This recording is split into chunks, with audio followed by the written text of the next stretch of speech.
Good afternoon, students. In the last class, we discussed about microbes in human welfare. In this class, we are going to discuss about the new chapter, biotechnology, principle and techniques. Myself, Karthik, I came from Science Academy PU College. Today, we'll continue with this particular chapter. So, what is biotechnology? The bio andre ನಿಮಗೆ ಗೊತ್ತು ಚೆನ್ನಾಗೆ living technology. So living organisms ಅಲ್ಲಿ ಟೆಕ್ನಾಲಜಿನ incorporate ಮಾಡ್ತಾ ಇದ್ದೇವೆ. So, with the help of technology, we are modifying the living organisms to get the products and services from it which are useful for the humans. So, humans ಗೆ use ಆಗುವಂತ products ನಾವು organisms ಇಂದ living organisms ಇಂದ it might be microbe ಆಗಿರ್ಬೋದು, or ಒಂದು organism ಆಗಿರ್ಬೋದು, or any cell ಆಗಿರ್ಬೋದು, or any enzyme ಆಗಿರ್ಬೋದು. ಸೊ ಇದರಿಂದ ನಾವು ಒಂದು ಪ್ರಾಡಕ್ಟ್ಸ್ ನ ಎಕ್ಸ್ಟ್ರಾಕ್ಟ್ ಮಾಡ್ಕೊಂತಾ ಇದೀವಿ which will be useful to the humans. ಅದನ್ನ ನಾವು ಬಯೋಟೆಕ್ನಾಲಜಿ ಅಂತ ಕರಿತೀವಿ. ಓಕೆ, ಸೊ ಕೆಲವೊಂದು ಎಕ್ಸಾಂಪಲ್ ನ ಕೊಡಬೇಕು ಅಂತಂದ್ರೆ ಮಿಲ್ಕ್ ಇಂಟು ಕರ್ಡ್ ಕನ್ವರ್ಷನ್ ಆಗುತ್ತೆ. ಈ ಮಿಲ್ಕ್ ಇಂಟು ಕರ್ಡ್ ಕನ್ವರ್ಷನ್ ಆಗೋದು ಇವನ್ ಮೈಕ್ರೋಬ್ಸ್ ಇಂದನೇ ಆಗುತ್ತೆ. ಸೊ ಇದನ್ನು ನಾವು ಬಯೋಟೆಕ್ನಾಲಜಿ ಎಕ್ಸಾಂಪಲ್ ಆಗಿ ಕೊಡ್ಬೋದು. ಚೀಸ್ ಫಾರ್ಮೇಶನ್ ಆಗಿರ್ಬೋದು. ಅಂಡ್ ಇವನ್ ನಾವು ಲಾಸ್ಟ್ ಕ್ಲಾಸ್ ಅಲ್ಲಿ ಡಿಸ್ಕಸ್ ಮಾಡ್ದಂಗೆ ಸಿವೆಸ್ ಟ್ರೀಟ್ಮೆಂಟ್ ಅಲ್ಲೆಲ್ಲೂ ಮೈಕ್ರೋಬ್ಸ್ ನ ಯೂಸ್ ಮಾಡ್ತೀವಿ. ಸೊ ಈ ವೇರಿಯಸ್ ಪ್ರೋಸೆಸ್ ಅಲ್ಲಿ ಡೋಕ್ ಫಾರ್ಮೇಶನ್ ಅಲ್ಲಿ ಫರ್ಮೆಂಟೇಶನ್ ಆಗೋದಲ್ಲೂ ಕೂಡ ಬ್ಯಾಕ್ಟೀರಿಯಾದಿಂದ ಆಗತ್ತೆ. ಬ್ಯೂರೇಜಸ್ ಫಾರ್ಮೇಶನ್ ಅಲ್ಲಿ ಈಸ್ಟ್, ಇವು ಕೂಡ one type of biotechnology under ಬರುತ್ತೆ. One type of biotechnology under ಬರುತ್ತೆ. ನೆಕ್ಸ್ಟ್, ಇನ್ನ ಕೆಲವೊಂದು ಎಕ್ಸಾಂಪಲ್ಸ್ ಕೊಡ್ಬೇಕು ಅಂದ್ರೆ ಬಯೋಟೆಕ್ನಾಲಜಿಗೆ ಟೆಸ್ಟ್ ಟ್ಯೂಬ್ ಬೇಬಿನ ಎಕ್ಸಾಂಪಲ್ ಆಗಿ ಕೊಡ್ಬೋದು, ಹೌದಾ? So test tube baby techniques ಇಲ್ಲೂ ಕೂಡ ಬಯೋಟೆಕ್ನಾಲಜಿ ಬರುತ್ತೆ. ನೆಕ್ಸ್ಟ್ ವ್ಯಾಕ್ಸಿನ್ ಪ್ರಿಪರೇಷನ್ ಆಗಿರ್ಬೋದು. So synthesis of gene and changing the defective gene with healthy gene, nothing but gene therapy. So ಇದೆಲ್ಲದನ್ನು ನಾವು ಬಯೋಟೆಕ್ನಾಲಜಿಗೆ ಎಕ್ಸಾಂಪಲ್ ಆಗಿ ಕೊಡ್ಬೋದು. ಈ ಬಯೋಟೆಕ್ನಾಲಜಿ ಫೀಲ್ಡ್ ಅಲ್ಲಿ ವರ್ಕ್ ಮಾಡಬೇಕು, ಒಂದು ಆರ್ಗ್ಯಾನಿಸಮ್ಸ್ ಮೇಲೆ ಪರ್ಟಿಕ್ಯುಲರ್ ಆಗಿ DNA ಆಲ್ಟರ್ ಮಾಡಬೇಕು ಅಂತ ಅಂದ್ರೆ we need a permission, because ಈ ಪರ್ಟಿಕ್ಯುಲರ್ ಫೀಲ್ಡ್ ಇದೆಯಲ್ಲ ಇದು ರಿಸ್ಟ್ರಿಕ್ಟೆಡ್ ಅಲ್ಲಿ ನಡೀತಾ ಇದೆ. This particular biotechnology field is working in a restricted manner. ಯಾಕೆ ರಿಸ್ಟ್ರಿಕ್ಟೆಡ್ ಮ್ಯಾನರ್ ಅಂತ ಅಂದ್ರೆ you are playing with a genes DNA. So any change in the DNA will reflect in the phenotype of an organism. So genetically modified organisms ಜೊತೆ work ಮಾಡ್ತಿರೋದ್ರಿಂದ ಇದನ್ನ restricted field under ಮಾತ್ರ ಇಟ್ಟಿದ್ದಾರೆ. So ಯಾವುದೇ ಒಂದು organism ಜೊತೆ work ಮಾಡಬೇಕು, DNA ಜೊತೆ ವರ್ಕ್ ಮಾಡಬೇಕು ಅಂತಂದ್ರೆ ಸರ್ಟೈನ್ ಪ್ರೊಸೀಜರ್ಸ್ ಇದೆ, ಪರ್ಮಿಷನ್ ಕೂಡ ನಾವು ತಗೋಬೇಕಾಗತ್ತೆ. ಯುರೋಪಿಯನ್ ಫೆಡರೇಷನ್ ಆಫ್ ಟೆಕ್ನಾಲಜಿ ಅವರು ಒಂದು ಮಾಡರ್ನ್ ಡೆಫಿನೇಷನ್ ಕೊಟ್ಟಿದ್ದಾರೆ ಬಯೋಟೆಕ್ನಾಲಜಿಗೆ by including both classical and modern ವ್ಯೂನ. ಸೊ ಏನ್ ಹೇಳುತ್ತೆ ಅದು ಅಂತ ಅಂದ್ರೆ that is integration of natural science. Integrate ಮಾಡಿದೀವಿ ನ್ಯಾಚುರಲ್ ಸೈನ್ಸ್ ಯಾವ್ದಕ್ಕೆ? ಆರ್ಗ್ಯಾನಿಸಮ್ ಆಗಿರ್ಬೋದು, ಆರ್ ಆ ಪರ್ಟಿಕ್ಯುಲರ್ ಆರ್ಗ್ಯಾನಿಸಮ್ ನ ಒಂದ್ ಸೆಲ್ ಆಗಿರ್ಬೋದು, or any part of an organism, or just ಒಂದು ಎನ್ಸೈಮ್ ಆಗಿರ್ಬೋದು. ಸೊ ಅದರಿಂದ ನಮಗೆ ಏನ್ ಸರ್ವಿಸಸ್, ಪ್ರೊಡಕ್ಟ್ಸ್, ಪ್ರೋಸೆಸ್ ಬರುತ್ತಲ್ಲ ಅದನ್ನ ನಾವು ಬಯೋಟೆಕ್ನಾಲಜಿ ಅಂತ ಕರಿತೀವಿ. This the new definition of biotechnology. ಯಾವುದೇ ಒಂದು ಪಾರ್ಟ್ ಆಫ್ ಎನ್ ಆರ್ಗ್ಯಾನಿಸಮ್ ತಗೊಂಡು ಸೊ ಅದಕ್ಕೆ ಟೆಕ್ನಾಲಜಿನ ಇನ್ಬಿಲ್ಟ್ ಮಾಡಿ ಅದರಿಂದ ಒಂದು ಪ್ರಾಡಕ್ಟ್ ನ ತಗೊಂಡ್ಬರೋದು. ಆ ಪ್ರಾಡಕ್ಟ್ ಹ್ಯೂಮನ್ಸಿಗೆ ಯೂಸ್ ಆಗಿರ್ಬೇಕು. ಸೊ ಅದು ಬಯೋಟೆಕ್ನಾಲಜಿ ನ್ಯೂ ಡೆಫಿನೇಷನ್ ನಮಗೆ ಕನ್ವೆ ಮಾಡತ್ತೆ. Next, so principles of biotechnology. So ಎರಡು ಪ್ರಿನ್ಸಿಪಲ್ ಇದೆ. ಒಂದು ಜೆನೆಟಿಕ್ ಇಂಜಿನಿಯರಿಂಗ್ ಅಂತ ಕರಿತೀವಿ. ಸೊ ಇನ್ನೊಂದು ಬಯೋ ಪ್ರೋಸೆಸ್ ಇಂಜಿನಿಯರಿಂಗ್ ಅಂತ ಕರಿತೀವಿ. ಸೊ ಜೆನೆಟಿಕ್ ಇಂಜಿನಿಯರಿಂಗ್ ಅಂದ್ರೆ basically we are going to alter the chemistry of DNA. Genetic material ಅಂದ್ರೆ DNA ಆಗಿರ್ಬೋದು, RNA ಆಗಿರ್ಬೋದು. ಮೋಸ್ಟ್ ಆಫ್ ದ ಆರ್ಗ್ಯಾನಿಸಮ್ಸ್ ಅಲ್ಲಿ DNA ಜೆನೆಟಿಕ್ ಮೆಟೀರಿಯಲ್ ಆಗಿ ಆಕ್ಟ್ ಮಾಡುತ್ತೆ. ಕೆಲವೊಂದು ಆರ್ಗ್ಯಾನಿಸಮ್ಸ್ ಲೈಕ್ ವೈರಸಸ್ ಅಲ್ಲಿ RNA ಜೆನೆಟಿಕ್ ಮೆಟೀರಿಯಲ್ ಆಗಿ ಆಕ್ಟ್ ಮಾಡುತ್ತೆ. ಸೊ ಈ DNA ಆರ್ RNA ನಾವು ಚೇಂಜ್ ಮಾಡ್ತಾ ಇದೀವಿ, chemistry of DNA or RNA. So ಈ ಚೇಂಜ್ ಮಾಡಿರೋ ಜೆನೆಟಿಕ್ ಮೆಟೀರಿಯಲ್ ನಾವು ಒಂದು ಹೋಸ್ಟ್ ಆರ್ಗ್ಯಾನಿಸಮ್ ಒಳಗಡೆ ಇಂಟ್ರೊಡ್ಯೂಸ್ ಮಾಡಿದಾಗ ಅದರಲ್ಲಿ ಫಿನೋಟೈಪ್ ಚೇಂಜ್ ಆಗುತ್ತೆ. ಫಿನೋಟೈಪ್ ಚೇಂಜ್ ಆಗುತ್ತೆ. ಇದನ್ನೇ ನಾವು ಜೆನೆಟಿಕ್ ಇಂಜಿನಿಯರಿಂಗ್ ಅಂತ ಕರಿತೀವಿ. ಜೆನೆಟಿಕ್ ಇಂಜಿನಿಯರಿಂಗ್ ಅಂತ ಕರಿತೀವಿ. Next bio process engineering. Bio process engineering ಅಂತ ಅಂದ್ರೆ ನಾವ್ ಯಾವುದೇ ಒಂದು ಪ್ರಾಡಕ್ಟ್ ನ ಸಿಂಥಸಿಸ್ ಮಾಡಬೇಕು ಅಂತ ಅಂದ್ರೆ ನಮಗೆ ಸ್ಟೆರೈಲ್ ಆಂಬಿಯನ್ಸ್ ಮೀಡಿಯಂ ಬೇಕು which is free from other microbes. ಈಗ ನಾವು ಯಾವ ಮೈಕ್ರೋಬ್ಸ್ ನ ಗ್ರೋ ಮಾಡ್ತಿದೀವೋ ಆ ಮೈಕ್ರೋಬ್ಸ್ ಬಿಟ್ಟು ಬೇರೆ ಯಾವ್ದು ಮೈಕ್ರೋಬ್ಸ್ ಇರಬಾರ್ದು. ಸ್ಟೆರಿಲೈಸ್ಡ್ ಮೀಡಿಯಂ ಇರಬೇಕು. ಅವಾಗ ಅಲ್ಲಿ ನಮಗ್ ಬೇಕಾಗಿರೋ ಮೈಕ್ರೋಬ್ ಆಗಿರ್ಬೋದು, ಆಂಟಿಬಯೋಟಿಕ್ಸ್ ಆಗಿರ್ಬೋದು, ವ್ಯಾಕ್ಸಿನ್ ಆಗಿರ್ಬೋದು, ಈಸಿಯಾಗಿ ಲಾರ್ಜ್ ಅಮೌಂಟ್ ಆಗಿ ಪ್ರೊಡ್ಯೂಸ್ ಮಾಡ್ಬೋದು. ಅದನ್ನ ನಾವು ಬಯೋ ಪ್ರೊಸೆಸ್ ಇಂಜಿನಿಯರಿಂಗ್ ಅಂತ ಕರಿತೀವಿ. ಓಕೆ, ಸೊ ಇದಕ್ಕೊಂದು ಎಕ್ಸಾಂಪಲ್ ಕೊಡ್ಬೇಕು ಅಂತ ಅಂದ್ರೆ ನಾವು ರೀಸೆಂಟ್ ಆಗಿ ಎಕ್ಸ್ಪೀರಿಯನ್ಸ್ ಮಾಡಿದ COVID-19 ಎಕ್ಸಾಂಪಲ್ ಆಗಿ ಕೊಡ್ಬೋದು. ನೋಡಿ, ಕೋವಿಡ್ ವ್ಯಾಕ್ಸಿನ್ ಸಿಂಥಸಿಸ್ ಮಾಡ್ಬೇಕಿತ್ತು, ಇಡೀ ಕಂಟ್ರಿ ಕೊಡ್ಬೇಕಿತ್ತು. 1.5 ಬಿಲಿಯನ್ ಪಾಪ್ಯುಲೇಷನ್ ಇದೆ ಇಂಡಿಯಾದ್ದು. ಸೊ ಅಷ್ಟು ಜನಕ್ಕೆ ವ್ಯಾಕ್ಸಿನ್ ನ ಪ್ರೊವೈಡ್ ಮಾಡಬೇಕು ಅಂತ ಅಂದ್ರೆ so we need large amount of vaccination, ಅದು 2 ಡೋಸೇಜ್. ಸೊ ಅಂತ ಟೈಮಲ್ಲಿ ನಮಗೆ ಒಂದು ಲಾರ್ಜ್ ಮೀಡಿಯಂ ಬೇಕು, ಅಲ್ಲಿ ಸ್ಟೆರಿಲೈಸ್ಡ್ ಕಂಡೀಷನ್ಸ್ ಇರಬೇಕು, ಯಾವುದೇ ರೀತಿಯಾದ ಬೇರೆ ಮೈಕ್ರೋಬ್ಸ್ ಗಳು ಪ್ರೆಸೆಂಟ್ ಇರಬಾರ್ದು. ಅಂತದ್ರಲ್ಲಿ ನಾವು ಈಸಿಯಾಗಿ ನಮ್ಮ ಮೈಕ್ರೋಬ್ ನ ಕಲ್ಚರಿಂಗ್ ಮಾಡ್ಕೊಂತ ಹೋಗ್ಬೋದು. ಸೊ ಅದನ್ನ ನಾವು ಬಯೋಪ್ರೊಸೆಸ್ ಇಂಜಿನಿಯರಿಂಗ್ ಅಂತ ಕರಿತೀವಿ. Okay, next so few points about reproduction ಬಗ್ಗೆ ಡಿಸ್ಕಸ್ ಮಾಡೋಣ, ಯಾಕೆಂತ ನಿಮಗೆ ಗೊತ್ತಾಗುತ್ತೆ. ರಿಪ್ರೊಡಕ್ಷನ್ 2 ಟೈಪ್ಸ್ ಇದೆ, ನಿಮಗೆ ಗೊತ್ತಿದೆ. ಒಂದು ಸೆಕ್ಷುಯಲ್ ರಿಪ್ರೊಡಕ್ಷನ್, ಇನ್ನೊಂದು asexual reproduction. So sexual reproduction ಇಂದ ನಿಮಗೆ ಚೆನ್ನಾಗಿ ಗೊತ್ತಿದೆ, fusion of male and female gametes occur ಆಗುತ್ತೆ, ಅದರಿಂದ ಝೈಗೋಟ್ ಫಾರ್ಮೇಶನ್ ಆಗುತ್ತೆ, ಝೈಗೋಟ್ ಇಂದ ನ್ಯೂ ಇಂಡಿವಿಜುವಲ್ ಬರುತ್ತೆ. ಸೆಕ್ಷುಯಲ್ ರಿಪ್ರೊಡಕ್ಷನ್ ಇಂದ ನಮಗೆ ಜೆನೆಟಿಕ್ ವೇರಿಯೇಷನ್ ಸಿಗ್ತಾ ಇದೆ, ಎವಲ್ಯೂಷನ್ ಆಗ್ತಾ ಇರೋದು ಸೆಕ್ಷುಯಲ್ ರಿಪ್ರೊಡಕ್ಷನ್ ಇಂದಾನೆ. ಸೊ ನಾವೆಲ್ಲರೂ ಇವಾಗ ಡಿಫ್ರೆಂಟ್ ಆಗಿ ಕಾಣಿಸ್ತಾ ಇದೀವಿ ಅಂದ್ರೆ ಅದಕ್ಕೆ ಕಾರಣನೇ ಸೆಕ್ಷುಯಲ್ ರಿಪ್ರೊಡಕ್ಷನ್. ಸೊ ಇದರಿಂದ ಬೇಸಿಕಲಿ ನಮಗೆ ವೇರಿಯೇಷನ್ ಸಿಗ್ತಾ ಇದೆ. When it comes to asexual reproduction ಬಂದಾಗ ಇದರಿಂದ ಏನಾದ್ರು ಅಡ್ವಾಂಟೇಜ್ ಇದೆ ಅಂತ ಅಂದ್ರೆ ಎಸ್, ಇದು ಜೆನೆಟಿಕ್ ಮೆಟೀರಿಯಲ್ ನ ಹಾಗೆ ರಿಟೈನ್ ಮಾಡುತ್ತೆ, which conserve the genetic material. ಇವಾಗ ನೋಡ್ರಿ, ಫಸ್ಟ್ ಟೈಮ್ ಪ್ಯಾರಾಮೇಶಿಯಂ ಈ ಅರ್ತ್ ಮೇಲೆ ಯಾವಾಗ ಬಂದಿತ್ತೋ ಅವಾಗ ಯಾವ ತರ ಜೆನೆಟಿಕ್ ಮೆಟೀರಿಯಲ್ ಪ್ಯಾರಾಮೇಶಿಯಂ ಇತ್ತೋ ಅದೇ ತರನೇ ಇವಾಗ್ಲೂ ಕೂಡ ಇದೆ. ಯಾಕಂದ್ರೆ ಅಲ್ಲಿ ಯಾವುದೇ ರೀತಿಯಾದ ಜೆನೆಟಿಕ್ ಕಾಂಪ್ಲಿಮೆಂಟ್ ಗಳು ಮಿಕ್ಸ್ ಆಗಲ್ಲ, ಪೇರೆಂಟ್ ಇಂದ ಒಂದು ಡಾಟರ್ ಇಂದ ಒಂದು ಬರಲ್ಲ ಎ ಸೆಕ್ಷುಯಲ್ ರಿಪ್ರೊಡಕ್ಷನ್ ಅಲ್ಲಿ. ಸೊ ಕಂಟಿನ್ಯೂಸ್ ಆಗಿ ಸೇಮ್ ಜೆನೆಟಿಕ್ ಮೆಟೀರಿಯಲ್ ಏನಾಗ್ತಾ ಇರುತ್ತೆ, ಡಿವೈಡ್ ಆಕಂತ ಹೋಗ್ತಾ ಇರುತ್ತೆ. So it conserve the genetic material. So why it is necessary ಅಂತ ಅಂದ್ರೆ ವಿಲ್ ಟೆಲ್ ಯು. ಇಲ್ಲಿ ಒಂದು ಪಿಕ್ಚರ್ ಇದೆ ನಿಮಗೆ, this is just for bio process engineering ನ ತೋರಿಸ್ತಾ ಇದೆ. ಸೊ ವ್ಯಾಕ್ಸಿನ್ಸ್ ನೆಲ್ಲ ಪ್ರಿಪೇರ್ ಮಾಡೋದಕ್ಕೆ ಸ್ಟೆರಿಲೈಸ್ಡ್ ಮೀಡಿಯಂ ಬೇಕಲ್ಲ, ಅದನ್ನ ಇಲ್ಲಿ ತೋರಿಸ್ತಾ ಇದೆ. ಸೊ ನಮಗೆ ಬಯೋಟೆಕ್ನಾಲಜಿ ಯಾಕೆ ಬೇಕು, ಜಸ್ಟ್ ನಾನು ನಿಮಗೆ ಹೇಳ್ದೆ ಸೆಕ್ಷುಯಲ್ ರಿಪ್ರೊಡಕ್ಷನ್ ಇಂದ ನಮಗೆ ವೇರಿಯೇಷನ್ ಸಿಗುತ್ತೆ ಅಂತ ಹೇಳ್ದೆ, ಹೌದಾ? ನೋಡ್ರಿ, 8,000 10,000 BC ಟೈಮ್ ಅಲ್ಲೇ ಹ್ಯೂಮನ್ಸ್ ಚೆನ್ನಾಗಿ ಗೊತ್ತಿತ್ತು ಈ ವೇರಿಯೇಷನ್ ಕಾಸ್ ಆಗ್ತಾ ಇರೋದು ಸೆಕ್ಷುಯಲ್ ರಿಪ್ರೊಡಕ್ಷನ್ ಇಂದಾನೆ ಅಂತ. ಸೊ ಅದಕ್ಕೆ ಅವರು ನೇಚರ್ ಇಂದ ಈ ವೇರಿಯೇಷನ್ ನ ಎಕ್ಸ್ಪ್ಲಾಯ್ಟ್ ಮಾಡ್ಕೊಂತ ಹೋದ್ರು. ಸೊ ಅದಕ್ಕೆ ಒಂದು ಬೆಸ್ಟ್ ಎಕ್ಸಾಂಪಲ್ ಸಹೇವಲ್ ಕೌಸ್, ನಿಮಗೆ ಜೆನೆಟಿಕ್ಸ್ ಚಾಪ್ಟರ್ ಅಲ್ಲಿ ಬರುತ್ತೆ. ಸಹೇವಲ್ ಕೌಸ್, ಈ ಸಹೇವಲ್ ಕೌಸ್ ಎಂಡೋ ಪ್ಯಾರಾಸೈಟ್ ರೆಸಿಸ್ಟೆನ್ಸ್ ಇದೆ, ಎಕ್ಸೋ ಪ್ಯಾರಾಸೈಟ್ ರೆಸಿಸ್ಟೆನ್ಸ್ ಇದೆ, ಎಕ್ಟೋ ಪ್ಯಾರಾಸೈಟ್ ಎಂಡೋ ಪ್ಯಾರಾಸೈಟ್ ಎರಡು ರೆಸಿಸ್ಟೆನ್ಸ್ ಇದೆ, ಮಿಸ್ಟ್ ರೆಸಿಸ್ಟೆನ್ಸ್ ಇದೆ, ಹೈ ಹೀಲ್ಡ್ ನ ಕೊಡುತ್ತೆ, ಹೌದಾ? ಸೊ ಈ ತರ ನಾವು ಒಂದು ಆರ್ಗನಿಸಮ್ ನ ಎಕ್ಸ್ಟ್ರಾಕ್ಟ್ ಮಾಡಬೇಕು, ಹೈ ಈಲ್ಡ್ ಕೊಡಬೇಕು, ಡಿಸೀಸ್ ರೆಸಿಸ್ಟೆನ್ಸ್ ಬೇಕು ಅಂತ ಅಂದ್ರೆ ಮುಂಚೆ ಎಲ್ಲ ಏನ್ ಮಾಡ್ತಿದ್ವಿ, ಕನ್ವೆನ್ಷನಲ್ ಬ್ರೀಡಿಂಗ್ ಟೆಕ್ನಿಕ್ಸ್ ನ ಯೂಸ್ ಮಾಡ್ತಾ ಇದ್ವಿ. ಸೊ ಕನ್ವೆನ್ಷನಲ್ ಬ್ರೀಡಿಂಗ್ ಟೆಕ್ನಿಕ್ಸ್ ಅಲ್ಲಿ ಇವಾಗ ಸೊ ಬುಲ್ ಮತ್ತೆ ಕೌ ಎರಡನ್ನು ಕ್ರಾಸ್ ಬ್ರೀಡಿಂಗ್ ಮಾಡೋದು.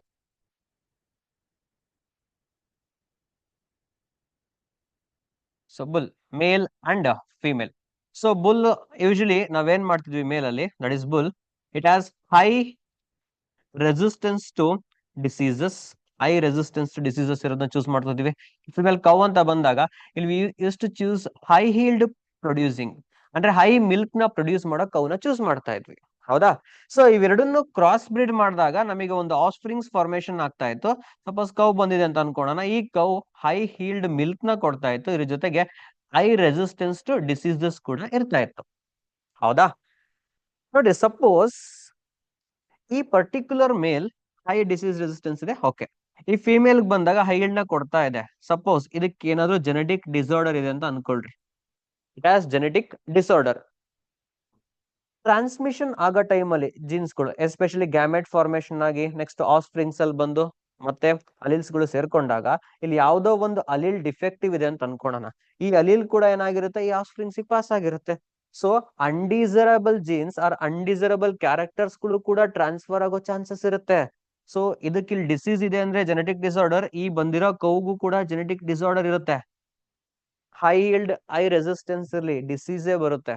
ಸೊ ಕನ್ವೆನ್ಷನಲ್ ಬ್ರೀಡಿಂಗ್ ಟೆಕ್ನಿಕ್ ಅಲ್ಲಿ ಅನ್ಡಿಸೈರಬಲ್ ಜೀನ್ಸ್ ಗಳು ಕೂಡ ಟ್ರಾನ್ಸ್ಫರ್ ಆಗೋ ಚಾನ್ಸಸ್ ಇರುತ್ತೆ.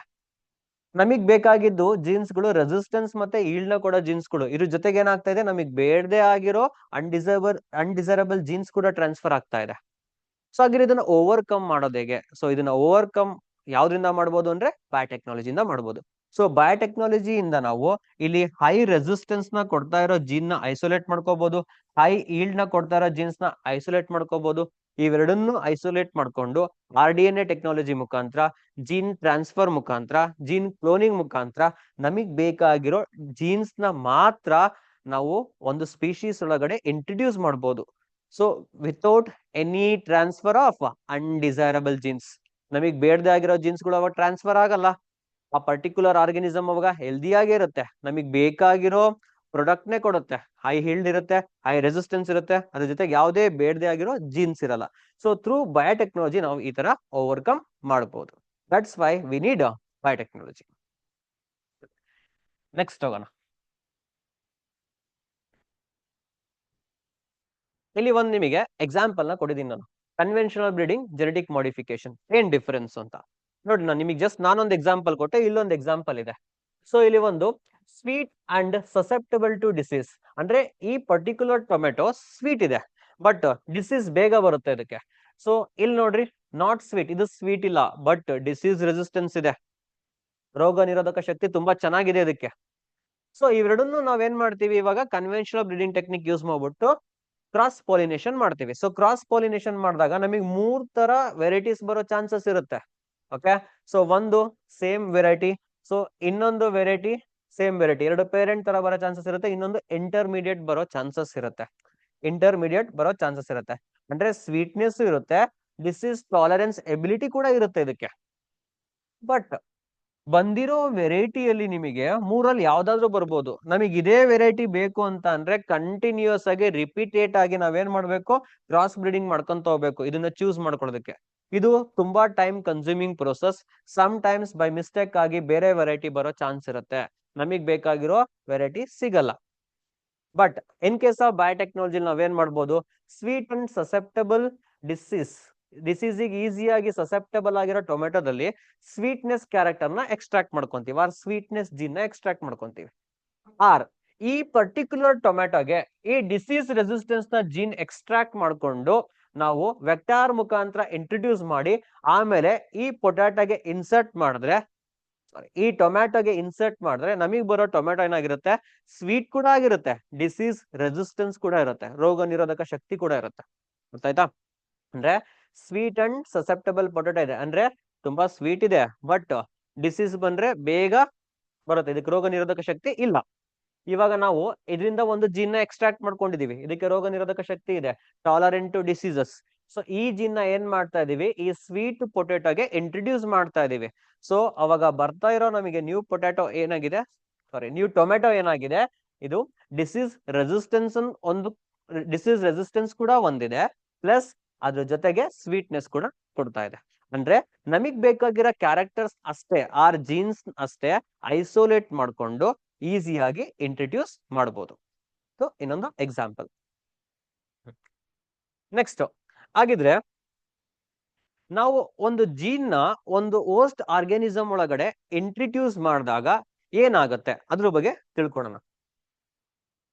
ಸೊ ಅದಕ್ಕಿಂತ ಮುಂಚೆ ಕೆಲವೊಂದು ಟರ್ಮಿನಾಲಜೀಸ್ ನಾವು ಅರ್ಥ ಮಾಡ್ಕೋಬೇಕು. ಏನು? ಸೊ ಮೊದಲನೇದು ಏಲಿಯನ್ DNA ಅಂದ್ರೇನು? Alien DNA or foreign DNA ಅಂತ ಕರಿತೀವಿ sometimes. Foreign DNA or gene of interest. So gene of interest, ಇವು ಮೂರು ವರ್ಡ್ ಸೇಮ್. ಏಲಿಯನ್ DNA ಅಂದ್ರೇನು? ಇದು ಒಂದ್ ಸೆಲ್ ಇದೆ ಅಂತ ಅನ್ಕೊಳ್ಳೋಣ, ಇಲ್ಲಿ ಇನ್ನೊಂದು ಸೆಲ್ ಇದೆ ಫ್ರಮ್ ಡಿಫ್ರೆಂಟ್ ಆರ್ಗ್ಯಾನಿಸಮ್, ಇದು ಬೇರೆ ಆರ್ಗ್ಯಾನಿಸಮ್ ಇಂದ ಬಂದಿರೋದು ಅಂದ್ಕೊಳ್ರಿ. ಫಾರ್ ನೇಮ್ ಸೇಕ್ ನಾವೇನ್ ಮಾಡೋಣ, ಇದನ್ನ ಕ್ಯಾಟ್ ಸೆಲ್ ಅಂತ ಅನ್ಕೊಳ್ಳೋಣ, ಇದನ್ನ ಡಾಗ್ ಸೆಲ್ ಅಂತ ಅನ್ಕೊಳ್ಳೋಣ. ಸೊ ಇವಾಗ ಕ್ಯಾಟ್ ಸೆಲ್ ಇಂದ ನಾನು ಒಂದು ಜೀನ್ ನ ತಗೊಂತಾ ಇದ್ದೀನಿ. ಓಕೆ, ಸೊ ಈ ಜೀನ್ ನ ತಗೊಂಡು ಡಾಗ್ ಸೆಲ್ಗೆ ಇಂಟ್ರೊಡ್ಯೂಸ್ ಮಾಡ್ತಾ ಇದ್ದೀನಿ. ಸೊ ಡಾಗ್ ಸೆಲ್ಗೆ ಈ ಪರ್ಟಿಕ್ಯುಲರ್ ಜೀನ್ ಏನಾಗಿರುತ್ತೆ, ಏಲಿಯನ್ DNA ಆಗಿರುತ್ತೆ, ಆರ್ ಫಾರಿನ್ DNA ಆಗಿರುತ್ತೆ, or gene of interest. Alien DNA ಅಂದ್ರೂ ಒಂದೇ, ಫಾರಿನ್ DNA ಅಂದ್ರೂ ಒಂದೇ, ಜೀನ್ ಆಫ್ ಇಂಟ್ರೆಸ್ಟ್ ಅಂದ್ರೂ ಕೂಡ ಒಂದೇ. ಮೂರು ಒಂದೇ ನೇಮ್ ನ ಕನ್ವೆ ಮಾಡುತ್ತೆ.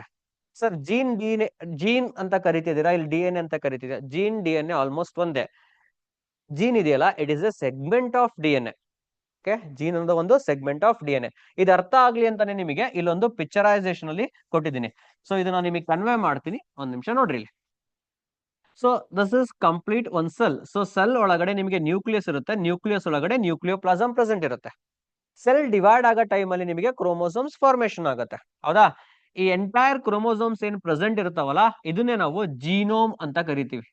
It is called as genome. Okay, so ಈ genome nothing but which contain chromosomes. So genome ಅಂತ ಅಂದ್ರೆ basically it is haploid set of chromosome or number of chromosome. So ಆ ಕ್ರೋಮೋಸೋಮ್ಸ್ ಗೆಲ್ಲ ಜೀನೋಮ್ ಅಂತ ಕರಿತೀವಿ. So ಈ chromosome ಅಲ್ಲಿ ನಾವು ಫರ್ದರ್ ಝೂಮ್ ಇನ್ ಮಾಡ್ಕೊಂತ ಹೋದ್ರೆ ನಮಗೆ ಕ್ರೊಮ್ಯಾಟಿನ್ ನೆಟ್ವರ್ಕ್ ಸಿಗುತ್ತೆ, highly condensed form of D N A. So ಇದನ್ನ ಫರ್ದರ್ ಝೂಮ್ ಇನ್ ಮಾಡ್ಕೊಂತ ಹೋದ್ರೆ ನಮಗೆ ಇಲ್ಲಿ ನ್ಯೂಕ್ಲಿಯೋಸೋಮ್ಸ್ ಸಿಗ್ತಾ ಹೋಗ್ತವೆ. ಮಾಲಿಕ್ಯುಲರ್ ಅಲ್ಲಿ ಡಿಸ್ಕಸ್ ಮಾಡಿದ್ರೆ ನಿಮಗೆ ನ್ಯೂಕ್ಲಿಯೋಸೋಮ್ಸ್, ಹೌದಾ? ಸೊ ಇದನ್ನ ಫರ್ದರ್ ಝೂಮ್ ಇನ್ ಮಾಡ್ಕೊಂತ ಹೋದ್ರೆ ನಮಗೆ ಡಿ ಎನ್ ಎ ಸಿಗುತ್ತೆ. ಸೊ ಈ ಡಿ ಎನ್ ಎಲ್ಲಿ ಒನ್ ಆಫ್ ದ ಸೆಗ್ಮೆಂಟ್ಸ್ ನಾವು ತಗೊಂಡ್ರೆ ಅದನ್ನೇ ನಾವು ಜೀನ್ ಅಂತ ಕರಿತೀವಿ. ಇದನ್ನೇ ಜೀನ್ ಅಂತ ಕರಿತೀವಿ. So gene, D N A, chromosome ಮತ್ತೆ ಜೀನೋಮ್. ಸೊ ಎಲ್ಲಾ ಟರ್ಮಿನಾಲಜೀಸ್ ಅರ್ಥ ಆಯ್ತು ಅನ್ಕೊಂಡಿದೀನಿ, including alien D N A, gene of interest, foreign D N A. Okay, now will enter into the topic.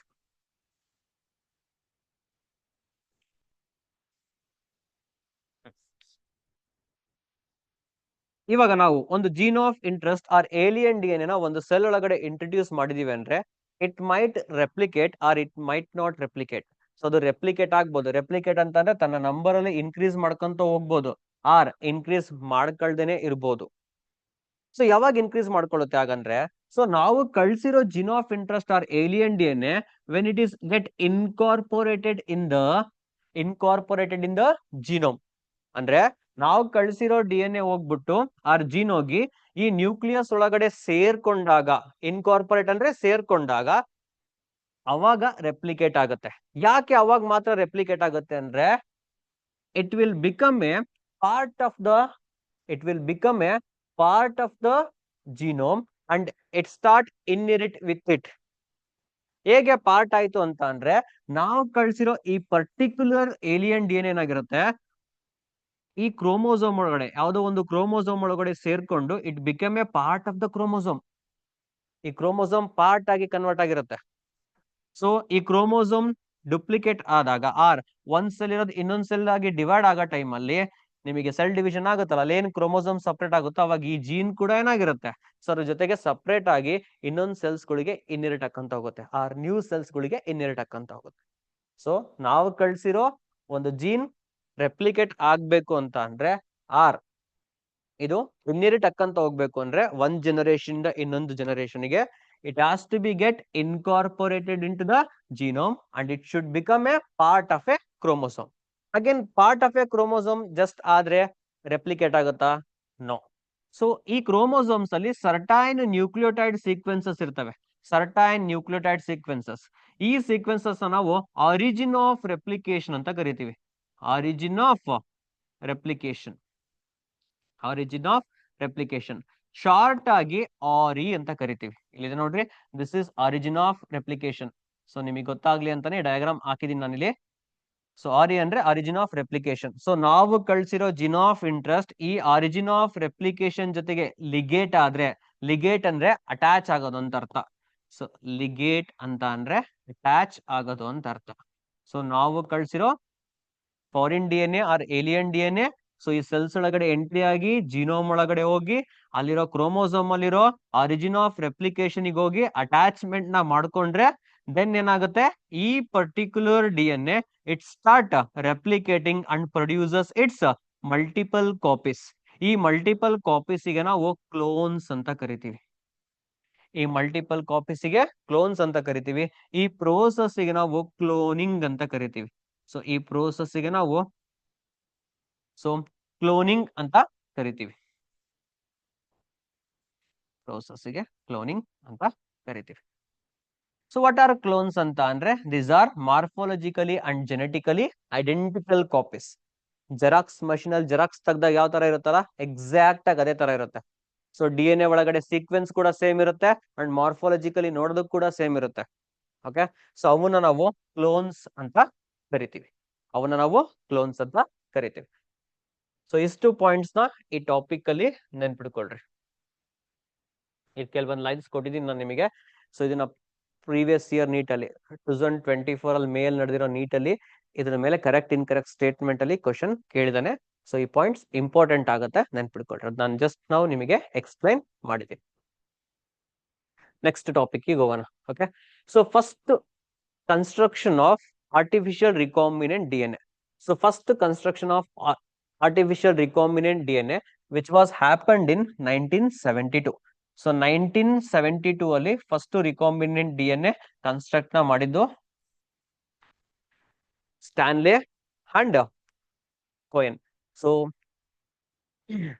ಸ್ಟಾನ್ಲೆ Cohen and Herbert Boyer ಅನ್ನೋ ಇಬ್ರು scientist ಗಳು ಸೇರಿ ಈ ಫಸ್ಟ್ ರಿಕಾಂಬಿನೆಂಟ್ DNA ನ ಕನ್ಸ್ಟ್ರಕ್ಟ್ ಮಾಡಿದ್ರು. Stanley Cohen and Herbert Boyer in the year 1972. ಸೊ ಈ 1972 ಅಲ್ಲಿ ಇವರು ಕನ್ಸ್ಟ್ರಕ್ಟ್ ಮಾಡೋದಕ್ಕೆ ಫಸ್ಟ್ ಒಂದು ಆಂಟಿಬಯೋಟಿಕ್ ರೆಸಿಸ್ಟೆನ್ಸ್ ಜೀನ್ ನ ಎಕ್ಸ್ಟ್ರಾಕ್ಟ್ ಮಾಡ್ಕೊಂಡ್ರು. ಓಕೆ, ಸೊ ಈ ಆಂಟಿಬಯೋಟಿಕ್ ರೆಸಿಸ್ಟೆನ್ಸ್ ಜೀನ್ ನ ಎಲ್ಲಿಂದ ಎಕ್ಸ್ಟ್ರಾಕ್ಟ್ ಮಾಡ್ಕೊಂಡ್ರು ಅಂದ್ರೆ ಫ್ರಮ್ ಎ ಬ್ಯಾಕ್ಟೀರಿಯಾ.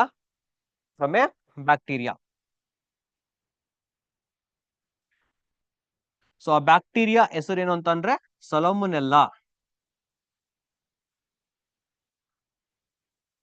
ಟೈಫಿಮುರಿಯಂ. ಸೊಲೊಮೊನೆಲ್ಲಾ ಟೈಫಿಮುರಿಯಂ ಅನ್ನೋ ಬ್ಯಾಕ್ಟೀರಿಯಾದಿಂದ ಒಂದು ಆಂಟಿಬಯೋಟಿಕ್ ರೆಸಿಸ್ಟೆನ್ಸ್ ಜೀನ್ ನ ಎಕ್ಸ್ಟ್ರಾಕ್ಟ್ ಮಾಡ್ಕೊಂಡಿದ್ರು. ಸೊ ಲೆಟ್ಸ್ ಕನ್ಸಿಡರ್ ಇದು ಸೊಲೊಮೊನೆಲ್ಲಾ ಟೈಫಿಮುರಿಯಂ ಬ್ಯಾಕ್ಟೀರಿಯಾ ಅಂತ ಅನ್ಕೊಳ್ಳೋಣ. ಸೊ ಈ ಬ್ಯಾಕ್ಟೀರಿಯಾದಲ್ಲಿರೋ ಪ್ಲಾಸ್ಮಿಡ್. ಓಕೆ, ಪ್ಲಾಸ್ಮಿಡ್ ಅಂದ್ರೆ ಏನು? What is plasmid? ಇದನ್ನ ಅರ್ಥ ಮಾಡ್ಕೋಬೇಕು. What is plasmid? So plasmid ಅಂದ್ರೆ autonomous self replicating extra chromosomal circular DNA. Autonomous self replicating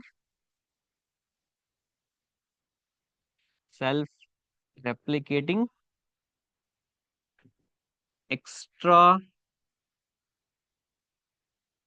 chromosomal circular DNA. ಇದಕ್ಕೆ ನಾವು ಪ್ಲಾಸ್ಮಿಡ್ ಅಂತ ಕರಿತೀವಿ.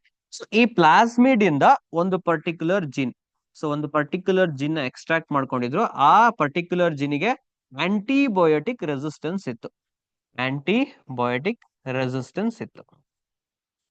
ಓಕೆನಾ? ಸೊ ಇವಾಗ ನಿಮಗೆ ಪ್ಲಾಸ್ಮಿಡ್ ಅಂದ್ರೆ ಏನಂತ ಗೊತ್ತಾಗಿದೆ. ಆಟೋನೋಮಸ್ ಸೆಲ್ಫ್ ರೆಪ್ಲಿಕೇಟಿಂಗ್ ಅಂದ್ರೆ ಬೇರೆ ಯಾವ್ದ್ರ ಸಹಾಯ ಇಲ್ದಂಗೆ ಇದು ತನ್ನಷ್ಟಕ್ಕೆ ತಾನು ರೆಪ್ಲಿಕೇಟ್ ಆಗೋ ಎಬಿಲಿಟಿನ ಹೊಂದಿದೆ. ಒಂದು ಪ್ಲಾಸ್ಮಿಡ್ ಇದೆ ಅಂದ್ರೆ 1 ರಿಂದ 2 ಆಗುತ್ತೆ, 2 ರಿಂದ 4 ಆಗುತ್ತೆ. ಸೊ ಈ ತರ ರೆಪ್ಲಿಕೇಟ್ ಆಗೋ ಎಬಿಲಿಟಿ ಅದಕ್ಕೆ ಸ್ವಂತವಾಗೇ ಇದೆ, ಯಾವ್ದ್ರ ಮೇಲೂ ಡಿಪೆಂಡ್ ಆಗಿಲ್ಲ. ಸೊ ಬ್ಯಾಕ್ಟೀರಿಯಾದಲ್ಲಿ ಜಿನೋಮಿಕ್ DNA ಅಂತ ಇರುತ್ತೆ. ಇದು ಜಿನೋಮಿಕ್ DNA, ಇದು ಕ್ರೋಮೋಸೋಮ್ಸ್. ಈ DNA ಕ್ರೋಮೋಸೋಮ್ ಆಗಿ ಕನ್ವರ್ಟ್ ಆಗುತ್ತೆ. ಸೊ ಅದೇ ತರನೇ ಒಂದು ಎಕ್ಸ್ಟ್ರಾ ಕ್ರೋಮೋಸೋಮ್ ಇಂದ ಫಾರ್ಮೇಶನ್ ಆಗಿರೋ ಸರ್ಕ್ಯುಲರ್ DNA ಇದು ಪ್ಲಾಸ್ಮಿಡ್. ಸೊ ಹಾಗಾಗಿ ಸೆಲ್ಫ್ ರೆಪ್ಲಿಕೇಟಿಂಗ್ ಎಬಿಲಿಟಿ ಇದೆ, ಯಾವ್ದ್ರ ಮೇಲೂ ಡಿಪೆಂಡ್ ಆಗದೆ ಇರಂಗೆ. ಓಕೆ, ಸೊ ಪ್ಲಾಸ್ಮಿಡ್ ಅಂದ್ರೆ ಗೊತ್ತಾಯ್ತು ನಿಮಗೆ. So Stanley Cohen and Herbert Boyer 1972 ಅಲ್ಲಿ ಒಂದು ಆಂಟಿಬಯೋಟಿಕ್ ರೆಸಿಸ್ಟೆನ್ಸ್ ಜೀನ್ ಎಕ್ಸ್ಟ್ರಾಕ್ಟ್ ಮಾಡ್ಕೊಂಡಿರ್ತಾರೆ from a bacteria Salmonella typhimurium. So consider ಈ ಪರ್ಟಿಕ್ಯುಲರ್ ಜೀನ್ ನ ನಾವು ಆಂಟಿಬಯೋಟಿಕ್ ರೆಸಿಸ್ಟೆನ್ಸ್ ಜೀನ್ ಅನ್ಕೊಳ್ಳೋಣ, which was extracted by Stanley Cohen and Herbert Boyer in the year 1972. So ನೋಡ್ರಿ, ಈ gene ನ ಇವಾಗ ನೀವು ಒಂದು ಪ್ಲಾಸ್ಮಿಡ್ ಇಂದ ಕಟ್ ಮಾಡ್ಬೇಕು ಅಂತ ಅಂದ್ರೆ ನಿಮಗೆ ಮಾಲಿಕ್ಯುಲರ್ ಸೀಸರ್ಸ್ ಬೇಕು, ಹೌದಾ? ಸೊ ಈಸಿಯಾಗಿ ಕತ್ರಿಲ್ ಕಟ್ ಮಾಡ್ದಂಗೆ ಕಟ್ ಮಾಡಕ್ ಆಗಲ್ಲ, ಹೌದಾ? ಸೊ ಯಾವುದೇ ಒಂದು ಬಯೋ ಮಾಲಿಕ್ಯೂಲ್ ನ ನಮ್ಮ ಬಾಡಿಲಿ ಕಟ್ ಮಾಡ್ಬೇಕು ಅಂದ್ರೆ ನಮಗೆ ಎನ್ಸೈಮ್ಸ್ ಬೇಕು. We need enzymes. ಸೊ ಇವರಿಗೆ ಕಟ್ ಮಾಡಕ್ಕೆ ಸಾಧ್ಯವಾಗಿದ್ದು due to discovery of molecular scissor called as restriction enzymes. So restriction enzymes ನ ಯೂಸ್ ಮಾಡ್ಬಿಟ್ಟು ಸೊ ಈ ಆಂಟಿಬಯೋಟಿಕ್ ರೆಸಿಸ್ಟೆನ್ಸ್ ಜೀನ್ ನ ಸೊಲೊಮೊನೆಲ್ಲಾ ಟೈಫಿಮುರಿಯಂ ಬ್ಯಾಕ್ಟೀರಿಯಾದಿಂದ ಎಕ್ಸ್ಟ್ರಾಕ್ಟ್ ಮಾಡ್ಕೊಂಡಿರ್ತಾರೆ. ಓಕೆ, ನೆಕ್ಸ್ಟ್ ಈ ಪರ್ಟಿಕ್ಯುಲರ್ ಜೀನ್ ನ ನೀವು ಈಗ ಒಂದು ಹೋಸ್ಟ್ ಅಲ್ಲಿ ಕಳಿಸ್ಬೇಕು ಅಂತ ಅಂದ್ರೆ ಹೋಸ್ಟ್ ಯೂಶಲಿ ಬ್ಯಾಕ್ಟೀರಿಯಾ ಆಗಿರುತ್ತೆ, ಇಲ್ಲ ಈಸ್ಟ್ ಆಗಿರುತ್ತೆ. ಬ್ಯಾಕ್ಟೀರಿಯಾ ಈಸ್ಟ್ ನಾವು ಜಾಸ್ತಿ ಹೋಸ್ಟ್ ಆಗಿ ಯೂಸ್ ಮಾಡ್ತೀವಿ, ಹೋಸ್ಟ್. ಸೊ ಇಲ್ಲಿ ಈ ಪರ್ಟಿಕ್ಯುಲರ್ ಬ್ಯಾಕ್ಟೀರಿಯಾ ಹೋಸ್ಟ್ ಇದು.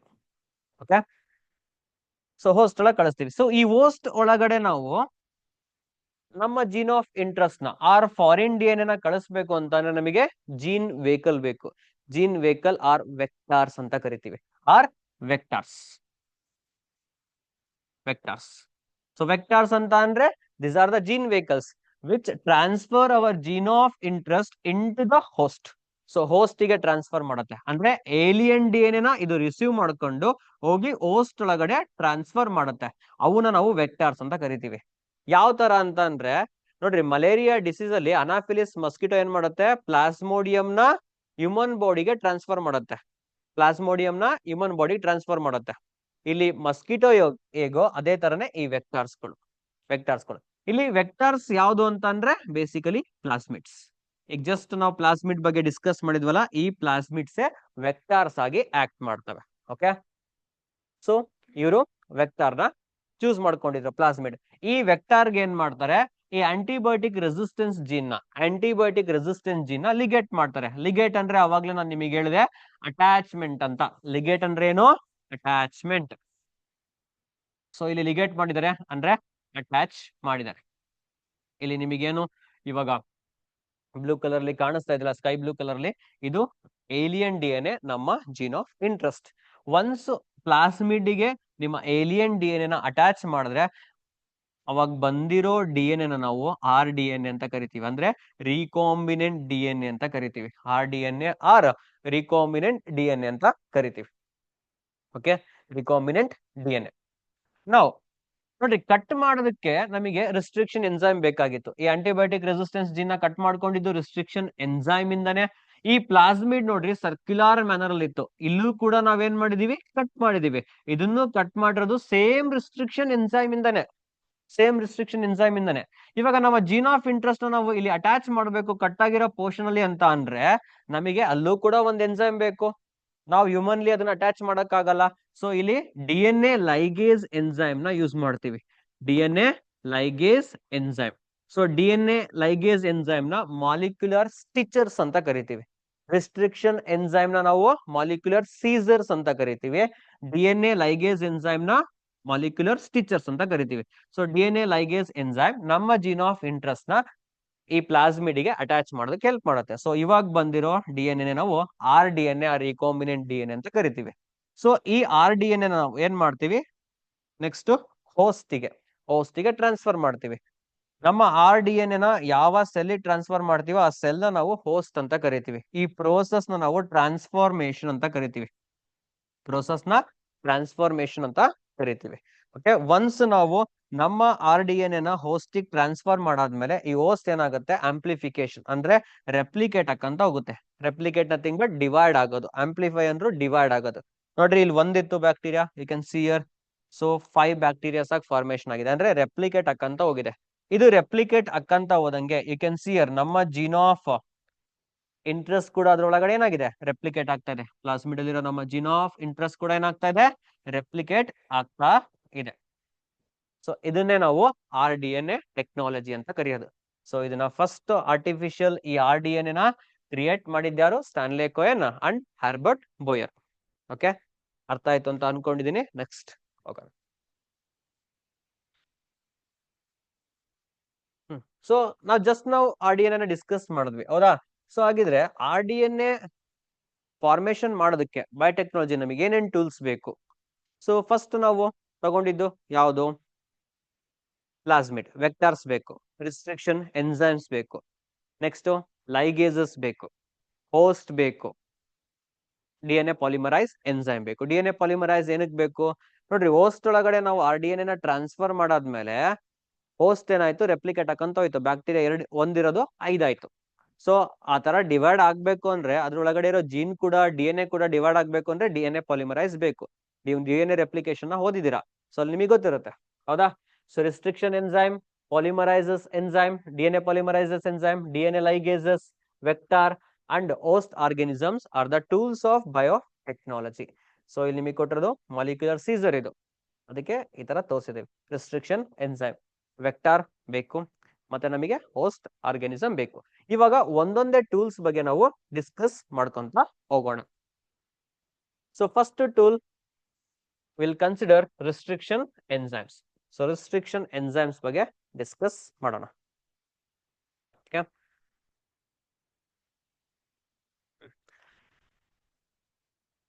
First point important point entrance ಗೆ ಕೇಳಿದಾನೆ ಕೂಡ. ರಿಸ್ಟ್ರಿಕ್ಷನ್ ಎನ್ಸೈಮ್ಸ್ ಅಂತ ಯಾಕೆ ಬಂತು ನೇಮ್ ಇದಕ್ಕೆ? ಸೊ ಈ ಎನ್ಸೈಮ್ಸ್ ಗಳು, there were two enzymes which are present in the E coli bacteria. So E coli ಬ್ಯಾಕ್ಟೀರಿಯಾದೊಳಗಡೆ 2 ಎನ್ಸೈಮ್ಸ್ ಪ್ರೆಸೆಂಟ್ ಇದ್ವು. ಈ ಎನ್ಸೈಮ್ಸ್ ಬ್ಯಾಕ್ಟೀರಿಯೋಫೇಜ್ ಗ್ರೋತ್ ನ ಬ್ಯಾಕ್ಟೀರಿಯಾ ಮೇಲೆ ಪ್ರಿವೆಂಟ್ ಮಾಡ್ತಾ ಇದ್ವು. ಬ್ಯಾಕ್ಟೀರಿಯೋಫೇಜ್ ಅಂದ್ರೆ ನಿಮಗೆ ಚೆನ್ನಾಗಿ ಗೊತ್ತಿದೆ, ಬಯಾಲಜಿಕಲ್ ಕ್ಲಾಸಿಫಿಕೇಶನ್ ಕಲ್ತಿದ್ದೀರಾ ಫಸ್ಟ್ ಇಯರ್ ಅಲ್ಲಿ. ಬ್ಯಾಕ್ಟೀರಿಯೋಫೇಜಸ್ ಅಂದ್ರೆ this are the viruses which infects the bacteria. So ಈ ವೈರಸಸ್ ಗ್ರೋತ್ ನ ಬ್ಯಾಕ್ಟೀರಿಯಾದ ಮೇಲೆ ಆಗದೆ ಇರಂಗೆ ಈ ಪರ್ಟಿಕ್ಯುಲರ್ ಎನ್ಸೈಮ್ಸ್ ಗಳು ನೋಡ್ಕೊಂತ ಇದ್ವು. ಸೊ ಈ 2 ಎನ್ಸೈಮ್ಸ್ ಅಲ್ಲಿ ಒಂದು ಎನ್ಸೈಮ್ ಡಿಎನ್ಎ ಗೆ ಮೀಥೇಲ್ ಗ್ರೂಪ್ ನ ಆಡ್ ಮಾಡ್ತಾ ಇತ್ತು. ಸೊ ಡಿಎನ್ಎ ಗೆ ಮೀಥೇಲ್ ಗ್ರೂಪ್ ನ ಆಡ್ ಮಾಡ್ತಾ ಇತ್ತು. ಸೊ ಇನ್ನೊಂದು ಎನ್ಸೈಮ್ ಡಿಎನ್ಎ ನ ಸರ್ಟೈನ್ ಪೊಸಿಷನ್ ಅಲ್ಲಿ ಕಟ್ ಮಾಡ್ತಾ ಇತ್ತು, or specific sequence of DNA ನ ಕಟ್ ಮಾಡ್ತಾ ಇತ್ತು. ಯಾವ ಎನ್ಸೈಮ್ ಡಿಎನ್ಎ ಸ್ಪೆಸಿಫಿಕ್ ಸೀಕ್ವೆನ್ಸ್ ನ ಕಟ್ ಮಾಡ್ತಾ ಇತ್ತಲ್ಲ, ಸೊ ಆ ಎನ್ಸೈಮ್ ಗೆ ರಿಸ್ಟ್ರಿಕ್ಷನ್ ಎಂಡೋ ನ್ಯೂಕ್ಲಿಯಸ್ ಎನ್ಸೈಮ್ ಅಂತ ನೇಮ್ ಕೊಟ್ರು. Restriction endonuclease enzyme. ನೆನ್ಪಿಟ್ಕೊಳ್ರಿ ಯಾಕೆ ರಿಸ್ಟ್ರಿಕ್ಷನ್ ಅಂತ ಬಂತು? Because it was restricting the growth of the bacteriophages on the bacteria. Okay, ಮರಿಬೇಡ್ರಿ, ಇದು ಇಂಪಾರ್ಟೆಂಟ್ ಪಾಯಿಂಟ್ ಆಗತ್ತೆ. ನಾವು first restriction endonuclease enzyme ಯಾವುದು ಐಸೋಲೇಟ್ ಮಾಡ್ಕೊಂಡಿದ್ದು ಅಂದ್ರೆ ಹೈಂಡ್ ಸೆಕೆಂಡ್. Hind second. ಈ ಹೈಂಡ್ ಸೆಕೆಂಡ್ ನ ಅಬ್ಸರ್ವ್ ಮಾಡಿದಾಗ ಗೊತ್ತಾಗಿದ್ದೇನು ಅಂತಂದ್ರೆ, ಇದು ಫಂಕ್ಷನಿಂಗ್ ಹೇಗ್ ಬೇಕಾಗೆ ಎಲ್ ಬೇಕಲ್ಲೇ ಡಿಎನ್ಎ ನ ಕಟ್ ಮಾಡ್ತಿರಲ್ಲ, ಪರ್ಟಿಕ್ಯುಲರ್ ಸೀಕ್ವೆನ್ಸ್ ನ ಮಾತ್ರ ಕಟ್ ಮಾಡ್ತಿರತ್ತೆ. Particular sequence which as 6 base pairs. ನೆನ್ಪಿಡ್ಕೋಬೇಕು, ಇದು ಇಂಪಾರ್ಟೆಂಟ್. 6 ಬೇಸ್ ಪೇರ್ಸ್ ಇರೋ ಸೀಕ್ವೆನ್ಸ್ ನೇ ಕಟ್ ಮಾಡ್ತಿರುತ್ತೆ. ಈ ಸೀಕ್ವೆನ್ಸ್ ನ ನಾವು recognition sequence of Hind second ಅಂತ ಕರಿತೀವಿ. ಅರ್ಥ ಆಯ್ತಾ? So hind second is the first restriction enzyme which was isolated. Hind second is the first restriction enzyme which was isolated from the bacteria. Okay, so ಇದರ function random ಆಗಿರಲಿಲ್ಲ. It was use to cut a 6 base pair sequence. 6 base pair sequence ನೇ ಏನ್ ಮಾಡ್ತಾ ಇತ್ತು? Cut ಮಾಡ್ತಿತ್ತು. ಅದನ್ನ ನಾವು recognition sequence of Hind second ಅಂತ ಕರೆದ್ವಿ. Recognition sequence. Restriction enzyme cut ಮಾಡೋ ಸೀಕ್ವೆನ್ಸ್ ನ ನಾವು ರೆಕಗ್ನಿಷನ್ ಸೀಕ್ವೆನ್ಸ್ ಅಂತ ಕರಿತೀವಿ. ಓಕೆ, ಇನ್ನೊಂದು, ಸೊ ಇಯರ್ ನ ನೆನ್ಪಿಡ್ಕೊಳ್ರಿ. 1963 ಅಲ್ಲಿ ಈ ಎನ್ಸೈಮ್ಸ್ ನ ಫಸ್ಟ್ ಎಕ್ಸ್ಟ್ರಾಕ್ಟ್ ಮಾಡ್ಕೊಂಡು ನೇಮ್ ಮಾಡಿದ್ದು. ಓಕೆ, ನಮಗೆ 2 ಎನ್ಸೈಮ್ಸ್ ಗಳು ಈ ತರ ಗ್ರೋತ್ ನ ರೆಸ್ಟ್ರಿಕ್ಟ್ ಮಾಡ್ತಿದಾವೆ ಅಂತ ಗೊತ್ತಾಗಿದ್ದು 1963 ಇಯರ್. ನೆನ್ಪಿಡ್ಕೊಳ್ರಿ ಅದನ್ನೊಂದು. ನೆಕ್ಸ್ಟ್, ಸೊ ಇಲ್ಲಿವರೆಗೂ 900 ರಿಸ್ಟ್ರಿಕ್ಷನ್ ಎನ್ಸೈಮ್ಸ್ ನ ಬ್ಯಾಕ್ಟೀರಿಯಾದಿಂದ ಐಸೋಲೇಟ್ ಮಾಡ್ಕೊಂಡಿದೀವಿ. ಎಷ್ಟು ಸ್ಟ್ರೇನ್ಸ್ ಆಫ್ ಬ್ಯಾಕ್ಟೀರಿಯಾ ಅಂದ್ರೆ 230 ಸ್ಟ್ರೇನ್ಸ್ ಆಫ್ ಬ್ಯಾಕ್ಟೀರಿಯಾದಿಂದ 900 ರಿಸ್ಟ್ರಿಕ್ಷನ್ ಎನ್ಸೈಮ್ಸ್ ಗಳನ್ನ ನಾವು ಎಕ್ಸ್ಟ್ರಾಕ್ಟ್ ಮಾಡ್ಕೊಂಡಿದೀವಿ. ಇದು ಕೂಡ ಇಂಪಾರ್ಟೆಂಟ್ ಆಗುತ್ತೆ, ನೆನ್ಪಿಟ್ಕೊಳ್ರಿ. ನಾವು ಈ ರಿಸ್ಟ್ರಿಕ್ಷನ್ ಎನ್ಸೈಮ್ ಜಸ್ಟ್ ನಾವು ಒಂದ್ ಹೇಳಿದ್ವಿ, ಹೈಂಡ್ ಸೆಕೆಂಡ್ ಅಂತ ಕರೆದ್ವಿ. ಸೊ ಆಗಿದ್ರೆ ರಿಸ್ಟ್ರಿಕ್ಷನ್ ಎನ್ಸೈಮ್ಸ್ ಗೆ ನಾವು ನೇಮಿಂಗ್ ಯಾವ ತರ ಮಾಡ್ತೀವಿ, ಯಾವ್ದ್ರ ಬೇಸಿಸ್ ಮೇಲೆ ನೇಮ್ ನ ಮಾಡ್ತೀವಿ? ಓಕೆ, ಸೊ ಇಲ್ಲಿ ಒಂದು ಎಕ್ಸಾಂಪಲ್ ನ ತಗೊಂಡಿದ್ದೀನಿ ನಾನು ನಿಮಗೆ. ಎಕೋ ಆರ್ ಫಸ್ಟ್ ಎನ್ಸೈಮ್ ಇದೆ, ಇದು ಒಂದು ರಿಸ್ಟ್ರಿಕ್ಷನ್ ಎನ್ಸೈಮ್. ಸೊ ಇಲ್ಲಿ ಈ first letter of the restriction enzyme ಏನು ಸಿಗ್ನಿಫೈಸ್ ಮಾಡುತ್ತೆ ಅಂದ್ರೆ ಜೀನಸ್. ಜೀನಸ್ ನ ಸಿಗ್ನಿಫೈ ಮಾಡುತ್ತೆ. ಸೊ ಈ ರೆಪ್ರೆಸೆಂಟ್ ಈಶಿರೀಶಿಯಾ. ಈಶಿರೀಶಿಯಾ. ಇಲ್ಲಿ CO ಏನ್ ರೆಪ್ರೆಸೆಂಟ್ ಮಾಡುತ್ತೆ ಅಂದ್ರೆ ಸ್ಪೀಶೀಸ್. ಫಸ್ಟ್ ಲೆಟರ್ ಜೀನಸ್ ನ ರೆಪ್ರೆಸೆಂಟ್ ಮಾಡುತ್ತೆ. ಸೆಕೆಂಡ್ 2 ಅಂಡ್ ಥರ್ಡ್ ಲೆಟರ್ ಇದಾವಲ್ಲ, ಸೆಕೆಂಡ್ ಲೆಟರ್ ಮತ್ತೆ third letter which represent species. Species ನ ರೆಪ್ರೆಸೆಂಟ್ ಮಾಡುತ್ತೆ. ಇಲ್ಲಿ coli is the species. Escherichia coli. E coli ಅಂತ ನಾವು ಶಾರ್ಟ್ ಆಗಿ ಕರಿತೀವಿ, ಹೌದಾ? ನೆಕ್ಸ್ಟ್ ಥರ್ಡ್ ಲೆಟರ್ ಏನ್ ಇಂಡಿಕೇಟ್ ಮಾಡುತ್ತೆ? ಸ್ಟ್ರೇನ್. ಯಾವ ಸ್ಟ್ರೇನ್ ಆಫ್ ಈಶಿರೀಶಿಯಾ ಕೊಲೈದಿಂದ ಎಕ್ಸ್ಟ್ರಾಕ್ಟ್ ಮಾಡ್ಕೊಂಡಿದೀವಿ. ಬ್ಯಾಕ್ಟೀರಿಯಾದಲ್ಲಿ ಡಿಫ್ರೆಂಟ್ ಸ್ಟ್ರೇನ್ಸ್ ಆಫ್ ಬ್ಯಾಕ್ಟೀರಿಯಾಗಳು ಬರ್ತವೆ. ಈ ಕೊಲೈಯಲ್ಲೇ ಡಿಫ್ರೆಂಟ್ ಸ್ಟ್ರೇನ್ಸ್ ಬರ್ತವೆ. ಓಕೆ, ಇದು ನಾವು ಎಕ್ಸ್ಟ್ರಾಕ್ಟ್ ಮಾಡ್ಕೊಂಡಿರೋದು RY13 ಸ್ಟ್ರೇನ್ ಅನ್ನೋ ಪರ್ಟಿಕ್ಯುಲರ್ ಬ್ಯಾಕ್ಟೀರಿಯಾದಿಂದ ಎಕ್ಸ್ಟ್ರಾಕ್ಟ್ ಮಾಡ್ಕೊಂಡಿದೀವಿ. ಇನ್ನ ಈ ರೋಮನ್ ನಂಬರ್ ಏನ್ ಇಂಡಿಕೇಟ್ ಮಾಡುತ್ತೆ ಅಂದ್ರೆ ಆ ಪರ್ಟಿಕ್ಯುಲರ್ ಬ್ಯಾಕ್ಟೀರಿಯಾದಲ್ಲಿ ಯಾವ ಆರ್ಡರ್ ಆಫ್ ಡಿಸ್ಕವರಿಯಲ್ಲಿ ಎಕ್ಸ್ಟ್ರಾಕ್ಟ್ ಮಾಡಿರೋ ಅಂತ ಅಂದ್ರೆ ಆ ಪರ್ಟಿಕ್ಯುಲರ್ ಬ್ಯಾಕ್ಟೀರಿಯಾದಲ್ಲಿ ಇದು first enzyme, second enzyme, order of discovery. So order of discovery in Roman numericals. First ಅಂದ್ರೆ restriction enzymes discovered from the Escherichia coli. So ಈ ಪರ್ಟಿಕ್ಯುಲರ್ ಸ್ಟ್ರೇನ್ ಆಫ್ ಬ್ಯಾಕ್ಟೀರಿಯಾದಲ್ಲಿ this is the first enzyme extract ಮಾಡ್ಕೊಂಡಿರೋದು ಅನ್ನೋದನ್ನ identify ಮಾಡುತ್ತೆ ಈ particular Roman number. Just ನೀವು simple ಆಗಿ order of discovery ಅಂತ ನೆನ್ಪಿಡ್ಕೊಂಡ್ರೆ ಸಾಕು. ಸೊ ಇದೇ ತರ ನಾವು ಇವಾಗ ಫಸ್ಟ್ ಎಕ್ಸ್ಟ್ರಾಕ್ಟ್ ಮಾಡ್ಕೊಂಡಿದ್ದ ಎನ್ಸೈಮ್ ಯಾವುದು? Hind second. ಸೊ ಇದಕ್ಕೆ ಟ್ರೈ ಮಾಡೋಣ ನಾವು ಇವಾಗ. ಸೊ ಫಸ್ಟ್ ಲೆಟರ್ ಹೆಚ್. ಏನ್ ಇಂಡಿಕೇಟ್ ಮಾಡುತ್ತೆ? ಜೀನಸ್ ನ ಇಂಡಿಕೇಟ್ ಮಾಡುತ್ತೆ. ಸೊ H ಇಲ್ಲಿ ಇಮೋಫಿಲಸ್. ಇಮೋಫಿಲಸ್. IN ಸ್ಪೀಶೀಸ್ ನ ಇಂಡಿಕೇಟ್ ಮಾಡುತ್ತೆ, ಇನ್ಫ್ಲೂಯೆನ್ಸಾ. ಇಲ್ಲಿ ಡಿ ಸ್ಟ್ರೇನ್ ನ ಇಂಡಿಕೇಟ್ ಮಾಡುತ್ತೆ, ಸ್ಟ್ರೇನ್. ಅಂಡ್ ಸೆಕೆಂಡ್ ಅಂದ್ರೆ order of discovery, Haemophilus influenza a particular strain of ಬ್ಯಾಕ್ಟೀರಿಯಾದಿಂದ ಇದು ಸೆಕೆಂಡ್ ಎನ್ಸಾಮ್ ಎಕ್ಸ್ಟ್ರಾಕ್ಟ್ ಮಾಡ್ಕೊಂಡಿರೋದು ಅಂತ ಐಡೆಂಟಿಫೈ ಮಾಡತ್ತೆ. Okay, it is order of discovery. Next ಹೋಗೋಣ. ಸೊ ಹಾಗಿದ್ರೆ ರಿಸ್ಟ್ರಿಕ್ಷನ್ ಎನ್ಸೈಮ್ಸ್ ಯಾವ ತರ ಕೆಲಸ ಮಾಡುತ್ತೆ? ಫಸ್ಟ್ ಈ ರಿಸ್ಟ್ರಿಕ್ಷನ್ ಎನ್ಸೈಮ್ಸ್ ಯಾವ ಫ್ಯಾಮಿಲಿಗೆ ಸೇರಿದಾವೆ ಅಂದ್ರೆ ನ್ಯೂಕ್ಲಿಯಸಸ್ ಫ್ಯಾಮಿಲಿಗೆ ಸೇರಿದಾವೆ.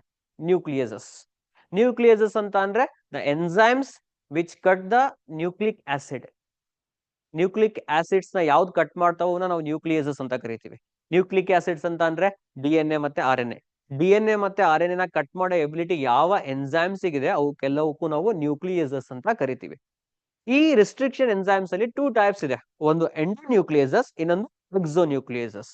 ಎಕ್ಸೋನ್ಯೂಕ್ಲಿಯಸಸ್ cut the DNA stands, cut the DNA stands at the end of the DNA. At the ends of the DNA ಅಲ್ಲಿ ಈ ಎಕ್ಸೋನ್ಯೂಕ್ಲಿಯಸ್ ಮಾಡುತ್ತೆ. ಎಂಡ್ಸ್ ಆಫ್ ದ DNA ಅಲ್ಲಿ ಎಕ್ಸೋನ್ಯೂಕ್ಲಿಯಸ್ ಕಟ್ ಮಾಡಿದ್ರೆ ನೆನ್ಪಿಡ್ಕೋಬಹುದು ನೀವು ಈಸಿಯಾಗಿ. ಎಕ್ಸೋ, ಎಕ್ಸೋನ್ಯೂಕ್ಲಿಯಸ್, ಎಕ್ಸಿಟ್ ಅಂತ ನೆನ್ಪಿಡ್ಕೋಬಹುದು ಎಂಡ್ಸ್ ಅಲ್ಲಿ. ಎಂಡೋನ್ಯೂಕ್ಲಿಯಸ್, ಎನ್ ರೆಪ್ರೆಸೆಂಟ್ ಇನ್ಸೈಡ್. ಎಂಡೋನ್ಯೂಕ್ಲಿಯಸ್ ಇದೆಯಲ್ಲ, it cuts the DNA by inspecting its length within the DNA. So with in the DNA ಇದರ ಲೆಂತ್ ನ ಇನ್ಸ್ಪೆಕ್ಟ್ ಮಾಡ್ಕೊಂಡು ಕಟ್ ಮಾಡತ್ತೆ. ಓಕೆ, ಕಟ್ ಮಾಡುತ್ತೆ. ಸೊ ಈ ರಿಸ್ಟ್ರಿಕ್ಷನ್ ಎಂಡೋನ್ಯೂಕ್ಲಿಯಸ್ ಎನ್ಸೈಮ್ಸ್ ಕಟ್ ಮಾಡೋ ಸೀಕ್ವೆನ್ಸಸ್ ನಾವೇನಂತ ಕರೆದ್ವಿ?